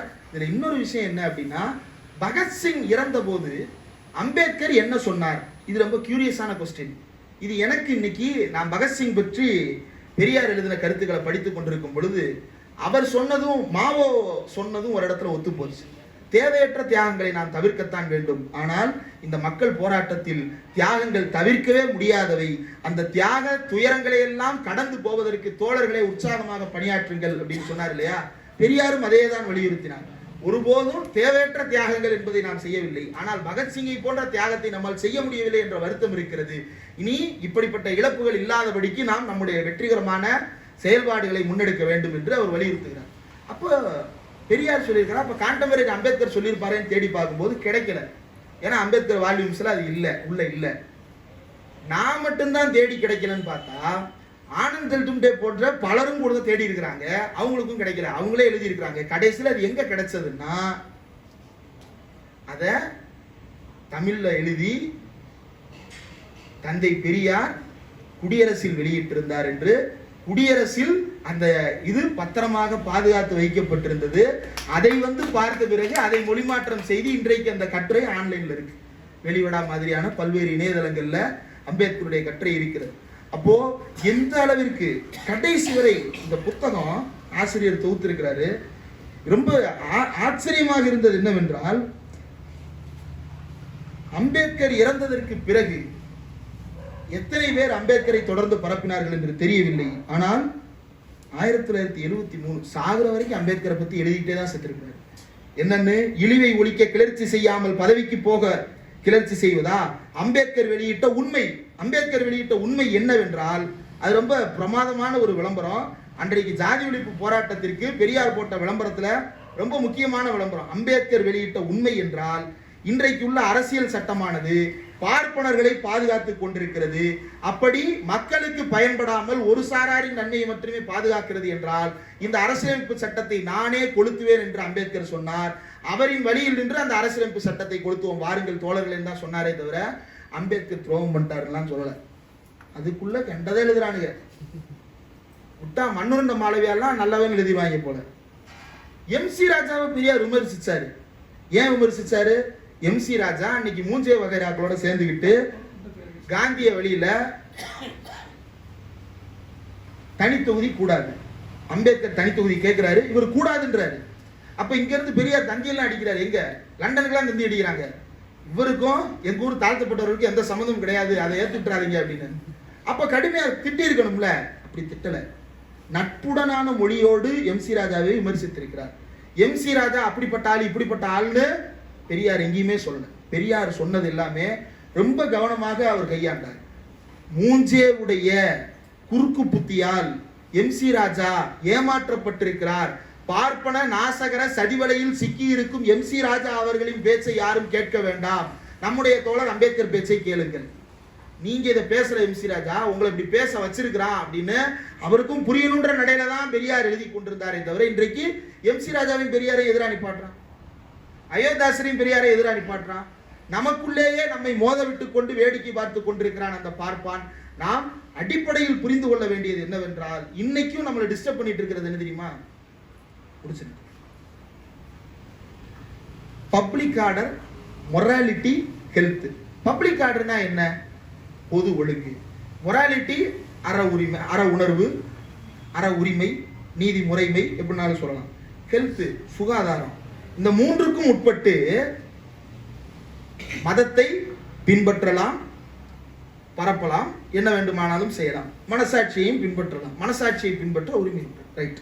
இந்த பப்ளிக் ஆர்டர், மொராலிட்டி, ஹெல்த் இது என்றைக்காவது சூத்திரர்களுக்கு பயன்பட்டிருக்கிறதா என்றால் இல்லை. இந்த பப்ளிக் ஆர்டர், மொராலிட்டி, ஹெல்த் இந்தியாவிலேயே ஒரே ஒரு மாநிலத்தில் மட்டும்தான் மக்களுக்கு பயன்படுவதாக இருக்கிறது. அதுவும் தமிழ்நாட்டில் மட்டும்தான். இந்த திருப்பரங்குன்றம் பிரச்சனை இருக்குது. 2014 ஒரு நீதிபதி தீர்ப்பு கொடுக்கிறார். என்னன்னு? பப்ளிக் ஆர்டரை மீறி மலைக்கு மேல ஒரு நாய் போகக்கூடாது அப்படின்னு தீர்ப்பு கொடுத்தார். 2017 தீர்ப்பு கொடுத்த நீதிபதிகளும் பப்ளிக் ஆர்டரை மீறி ஒரு பயம் நடந்துக்க கூடாதுன்னு தீர்ப்பு கொடுத்தாரு. ஆனா ராம ஜென்ம பூமியில பப்ளிக் ஆர்டர் என்ன ஆச்சு? அது ஞானவாபி மசூதியில பப்ளிக் ஆர்டர் என்ன ஆச்சு? குஜராத்ல பப்ளிக் ஆர்டர் என்ன ஆச்சு? இன்னும் இந்தியா முழுக்க இருக்கக்கூடிய எண்ணற்ற மாற்று மதத்தை சேர்ந்த தோழர்களுடைய இடத்தில் என்னென்ன கொடூரங்கள் எல்லாம் நடந்து கொண்டிருக்கிறது. இந்த பப்ளிக் ஆர்டர், மொராலிட்டியும் ஹெல்த்தும் ஒரு காலத்திலும் பார்ப்பனர் அல்லாத யாருக்கும் பயன்படாத வகையில் இந்தியாவுடைய நீதிமன்றங்கள் செயல்படுகின்றன. அதற்கு காரணம் இந்தியாவுடைய நீதித்துறையை ஆக்கிரமித்து வைத்திருக்கின்ற பார்ப்பனர்கள். இப்போதும் இந்தியாவின் நீதித்துறையில் 77% பேர் பார்ப்பனர்களாக இருக்கிறார்கள் என்பதை திமுக நாடாளுமன்ற உறுப்பினர் தான் வெளியில் சொல்ல வேண்டி இருக்கிறது. திராவிடர் கழகமும் திராவிடர் விடுதலை கழகமும் தான் போராட்டம் நடத்த வேண்டியது இருக்கிறது. வேற யாரும் முன் வரல. இந்தியாவில் வேறு எந்த அமைப்பும் முன் வரல. பிஜேபி எதிர்ப்பு என்று சொல்லிக் கொள்ளுகின்ற எவரும் அதற்கு முன்வரவில்லை. ஓபிசி அமைப்புகள் யாரும் முன்வரவில்லை. தமிழ்நாட்டில் திராவிட இயக்கங்கள் மட்டும்தான் அதற்கு எதிராக போராடி கொண்டிருக்கிறது. நாம் நினைவில் வைத்துக் கொள்ள வேண்டியது மாவோ சொன்ன மலைகளை உடைத்த மூடக்கிழவனின் கதையைத்தான். நாம் மூடக்கிழவன் என்று அவர்கள் நினைத்துக் கொள்ளட்டும். ஆனால் இந்த பார்ப்பன சனாதன மலையால் இனி ஒரு அடி கூட வளர முடியாது. வெட்ட வெட்ட அதன் உயரம் குறைந்து கொண்டுதான் வருகிறது, குறைந்து கொண்டுதான் இருக்கிறது. அதை இன்னும் தூள் தூளாக மாற்றுவதற்கான வேலைகளை நாம் இறங்கி செய்ய வேண்டும். அந்த வேலைகளுக்கு இது போன்ற கருத்தரங்கள் தொடர்ந்து நடக்க வேண்டும். நிறைவாக ஒரே ஒரு கருத்து. இந்த ராம ஜென்ம பூமி அப்படின்னு வந்துட்டா, தில்லை நடராஜர் கோயில்னு வந்துட்டா அவன் என்ன கேட்கிறான்னா, ஒரு கடைசியா ஒரே ஒரு உதவி மட்டும் சொல்லிடுறேன். தீண்டாமை அப்படின்ற தலைப்புல குடியரசுல வந்த தலையங்கம் 1931 ஏப்ரல் 19 வெளியாகி இருக்கிறது. காங்கிரஸ் கராச்சி மாநாடு பத்தி சொல்லும் போது, பொது கிணறு, பொது இடம், பொது வீதி ஆகியவற்றை அனைவரும் பயன்படுத்தலாம். இது கராச்சி காங்கிரஸ் மாநாட்டு தீர்மானம். இதை யார் இங்க விலைக்கு எழுதணும்? தமிழ்நாட்டு காங்கிரஸ்காரர்கள். யார் எழுதுறா? சத்தியமூர்த்தி ஐயர். எதுல எழுதுறாரு? மவுண்ட் ரோடு மகாவிஷ்ணு பத்திரிகையில எழுதுறாரு. ஆமா, மவுண்ட் ரோடு மகாவிஷ்ணு பத்திரிகையில எழுதுறாரு. எழுதி என்ன வருது? அதாவது பொது இடத்துல எல்லாரும் வளரலாம், ஆனா வகுப்பு பாத்தியம் உள்ள இடங்கள் பொது இடம் இல்லை, கோயில் பாத்தியம் உள்ள இடங்கள் பொது இடம் இல்லை, இந்த இடங்களில் இந்த உரிமை பொருந்தாது அப்படின்னு சொல்றாரு. பொது இடத்துல தண்ணி எடுக்கலாம்னு கராச்சி மாநாட்டில் தீர்மானம். ஆனா தமிழ்நாட்டில் என்ன எழுதுறான், கோயில் பாத்தியமான இடத்தில் இது பொருந்தாது, வகுப்பு பாத்தியம் உள்ள இடத்தில் இது பொருந்தாது. வகுப்பு பாத்தியம்னா என்ன, அக்ரஹாரத்துக்குள்ள இது பொருந்தாது, சாதி இந்த தெருக்களுக்குள்ள இது பொருந்தாது. அப்ப எங்க தாண்டா பொருந்தும்? அப்படின்னா அதுக்கு பேர் தனி கிணறுல மட்டும்தான் குடிக்கிறது உரிமை உண்டு தானே அர்த்தம். அது அப்படி நாங்க சொல்லல, நீங்க அப்படி எடுத்துக்கிட்டீங்கன்னா என்ன பண்றது? இன்னைக்கு வரைக்கும் கோர்ட்டு இதே மொழியில் தான் பேசி கொண்டிருக்கிறது தோழர்களே. இன்றைக்கு வரைக்கும் கோர்ட்டு இதே மொழியில் தான் பேசி கொண்டிருக்கிறது. அனைத்து சாதியினரும் அர்ச்சகர் ஆகலாமா என்று கேட்டால் என்ன சொல்றான், ஆகலாமே ஆகலாமே, பேச ஆயிடலாமே. யாருமே வந்து பிள்ளை வாரிசு அடிப்படையில் ஆகக்கூடாது, எல்லாருமே ஆகலாம். ஆகணும்னா ஆகணும். எங்க ஆகலாம்? ஆகமம் அல்லாத கோயில்கள்ல ஆகலாம். சரி, எதுவெல்லாம் ஆகமம் அல்லாத கோயில்? அது இந்த குலதெய்வம் கோயில். அங்கெல்லாம் ஏற்கனவே நான் தாண்டா இருக்கேன், அங்க நீ எங்க இருக்க? உன்னை விரட்டி விட்டு தானே நான் வரணும். நீ இல்லாத இடத்துல நான் ஏன் சண்டை போடுறேன்? நான் இருக்கிற இடத்துக்கு நானே சண்டை போடுறேன்னா? சுடலமான கோயிலையும் பெரியாண்டூர் கோயிலையும் போய் ஒன்று சண்டை போட்டுட்டு இருக்கிறானா என்ன? சண்டை போடுறதே ஆகம கோயிலுக்கு தானே. எல்லா இடத்துலையும் ஆகலாம், ஆகம கோயிலில் மட்டும் ஆகக்கூடாது. அப்ப எது ஆகம கோயில், எது ஆகமம்? அவன் எதெல்லாம் ஆகமம் சொல்றானோ அதெல்லாம் ஆகமம், அவன் எதெல்லாம் ஆகம கோயில்னு சொல்றானோ அதெல்லாம் ஆகம கோயில். வருமானம் அதிகமாயிடுச்சுன்னா ஆமா, சமயபுரம் அப்படிதான் ஆயிருக்கு. சமயபுரம் ஆகம கோயிலா? ஆகமத்துக்கும் மாரியாத்தாளுக்கும் என்னடா சம்பந்தம்? பாண்டி கோயில் அடுத்து ஆக்க போறான், பாண்டி கோயில அடுத்து ஆக்க போறான். என்ன ஆக்க போறான்? ஆகம கோயில் ஆக்க போறான். வயலூர் முருகன் கோயில் அது என்னைக்கு அவன் கையில இருந்துச்சுன்னு தெரியல. நம்ம பார்ப்பனரால அர்ச்சரை போட்ட 3வது மாசத்துல அது வந்து ஆகம கோயிலா மாறிடுச்சு. பழனி கோயில் அது பண்டாரங்கள் வச்சுக்கிட்டு இருந்த கோயில், சித்தர்கள் வச்சுக்கிட்டு இருந்த கோயில். சித்தருக்கும் ஆகமத்துக்கு ஏதாவது சம்பந்தம் இருக்காடா? அவன் ஒன்னை தாண்டி தாண்டா, அதனால தாண்டா அவன் சித்தரா சுத்திக்கிட்டு இருந்தான், காட்டுக்குள்ள சுத்திக்கிட்டு இருந்தான். நீ நாட்டுக்குள்ள விட்டுருந்தா அவன் நாட்டுக்குள்ள சுத்தி இருப்பான். நீ விரட்டி அடிச்சதுனால தான் அவன் காட்டுக்குள்ள சுத்தி இருந்திருக்கான். நமக்கு பதிவுகள் கிடைக்கல, அதனால அது டீட்டெயிலா போக முடியல. அப்போ அந்த கோயில் பண்டாரங்கையில் இருந்துச்சு, இன்னைக்கு தான் ஆகம கோயில்னுட்டான். சுகி சிவன் சொல்றாரு. சுகி சிவன் சொன்ன உடனே என்ன சொல்றான், நீ ஒரு சூத்திரன், உனக்கு பேச யோக்கியதை இல்லை. சுகி சிவத்தை சொல்றாருன்னு கவலைப்படாதீங்க. அவன் காந்தியவே அதைத்தான் சொன்னான். காந்தி வந்து நாமெல்லாம் ஏன் சமரசம் போகக்கூடாதுன்னு கேட்ட உடனே அவருக்கு பைத்தியம் பிடிச்சிருச்சு. ஹீஸ் லுனாட்டிக்னு எழுதினவனுங்க யாரு? நம்ம கும்பகோணத்து பாப்பான், நம்ம கும்பகோணத்து பாப்பான் காந்தியவே யார் ராணின்னு கேட்டவன். இப்படிப்பட்ட ஊர்ல தந்தை பெரியார் ஏற்படுத்தி இருக்கக்கூடிய மாற்றத்தை யோசித்து பார்ப்பதே மிகப்பெரிய பிரம்மாண்டம். இதுல இந்த பப்ளிக் ஆர்டர் மொராலிட்டி ஹெல்த் அப்படின்றத உண்மையிலே பப்ளிக் ஆர்டர் வேணும். அது எப்படிப்பட்ட ஆர்டரா இருக்கணும்? எல்லோரும் சகோதரர்கள் என்பதற்கான பப்ளிக் ஆர்டரா இருக்கணும். மொராலிட்டி என்பது என்னவாக இருக்கணும்? நீயும் சுயமரியாதை உள்ள மனிதன், நானும் சுயமரியாதை உள்ள மனிதன். இதுதான் இந்திய அரசாங்கம் வைத்திருக்கின்ற மொராலிட்டியாக இருக்க வேண்டும். ஹெல்த்ன்றது என்னது? அனைவரும் ஆரோக்கியமான வாழ்வை வாழ்வதற்கானதாக இருக்க வேண்டும். இப்படியானதாக இல்லாமல் நீ அவனை சூத்திரன்னு சொல்ல உரிமை இருக்கு, நீ அவனை பாப்பான்னு சொல்ல உரிமை இல்லை அப்படின்னா பிறகு எப்படி சகோதரனா வாழ்றது? இந்த கேள்விதான் அடுத்த பல ஆண்டுகளாக இந்தியா எதிர்நோக்கி இருக்கின்ற கேள்வி. இந்த கேள்வியை தான் தந்தை பெரியார் 25 கேட்டார். அவர் கேட்ட எல்லாமே உண்மையாகி இருக்கிறது. ஆனால் அவர் மகானோ கடவுளோ அவதார புருஷரோ அல்ல. அப்படி யாராவது சொல்ல வந்தால் என்னை அயோக்கியன் என்று சொல்லுங்கள், அப்போதுதான் எடுத்து படிப்பான் என்று அவர் சொன்னார். ரொம்ப ரியலா இருக்கு. அவெஞ்சர்ஸ்னு படம் எடுத்தா தேனோஸ் தான் கொண்டாடுறான். டேய் அயன்மேன் தாண்டா ஹீரோ. இல்ல நமக்கு தேனோஸ் தான். அவன் கொள்றான்னா அவனுக்கு ஏதோ காரணம் இருக்கு. அப்போ பெரியார் திட்டுறாருன்னா ஏதோ ஒரு காரணம் இருக்குன்னு தமிழை புரிஞ்சுக்கிட்ட காரணம் என்ன? அவனுக்கு தெரியும், ராவணன் நம்ம பாட்டேன், ராவணன் எவனோ ஒரு தெரிந்திருக்கிறான், இவன் அவனை வெள்ளனாக்கிட்டான், அவன் மன்னரா என்னன்னு கூட தெரியாது, ஆனா இவன் வெள்ளனாக்கிட்டான், அப்ப அவன் தமிழனா தான் இருப்பான். அப்ப எதிர்மரபு அல்லது எதிர்ப்புரட்சி என்பதை தமிழர்களுக்குள் பெரியார் விதைத்திருக்கிறார். அந்த எதிர்ப்புரட்சியை அவர் விதைத்து விட்டு போன காரணத்தால் தான் இன்றைக்கு வரைக்கும் இந்தியாவை நாம் மெயின்டைன் பண்ணிட்டு இருக்கிறோம். மெயின்டைன் பண்ணுவோம். நம்ம நாட்டை, இந்த தமிழ்நாட்டை மட்டுமல்ல, இந்த மொத்த நாட்டையும் மெயின்டைன் பண்ணுவோம். சட்டசபையில் அல்ல, பார்லிமெண்டிலும் கருப்பு சட்டை சொன்னது நடக்கும் என்று சொன்னால் தான் இடம் என்கின்ற நாளை உருவாக்க பாடுபடுவோம். நன்றி.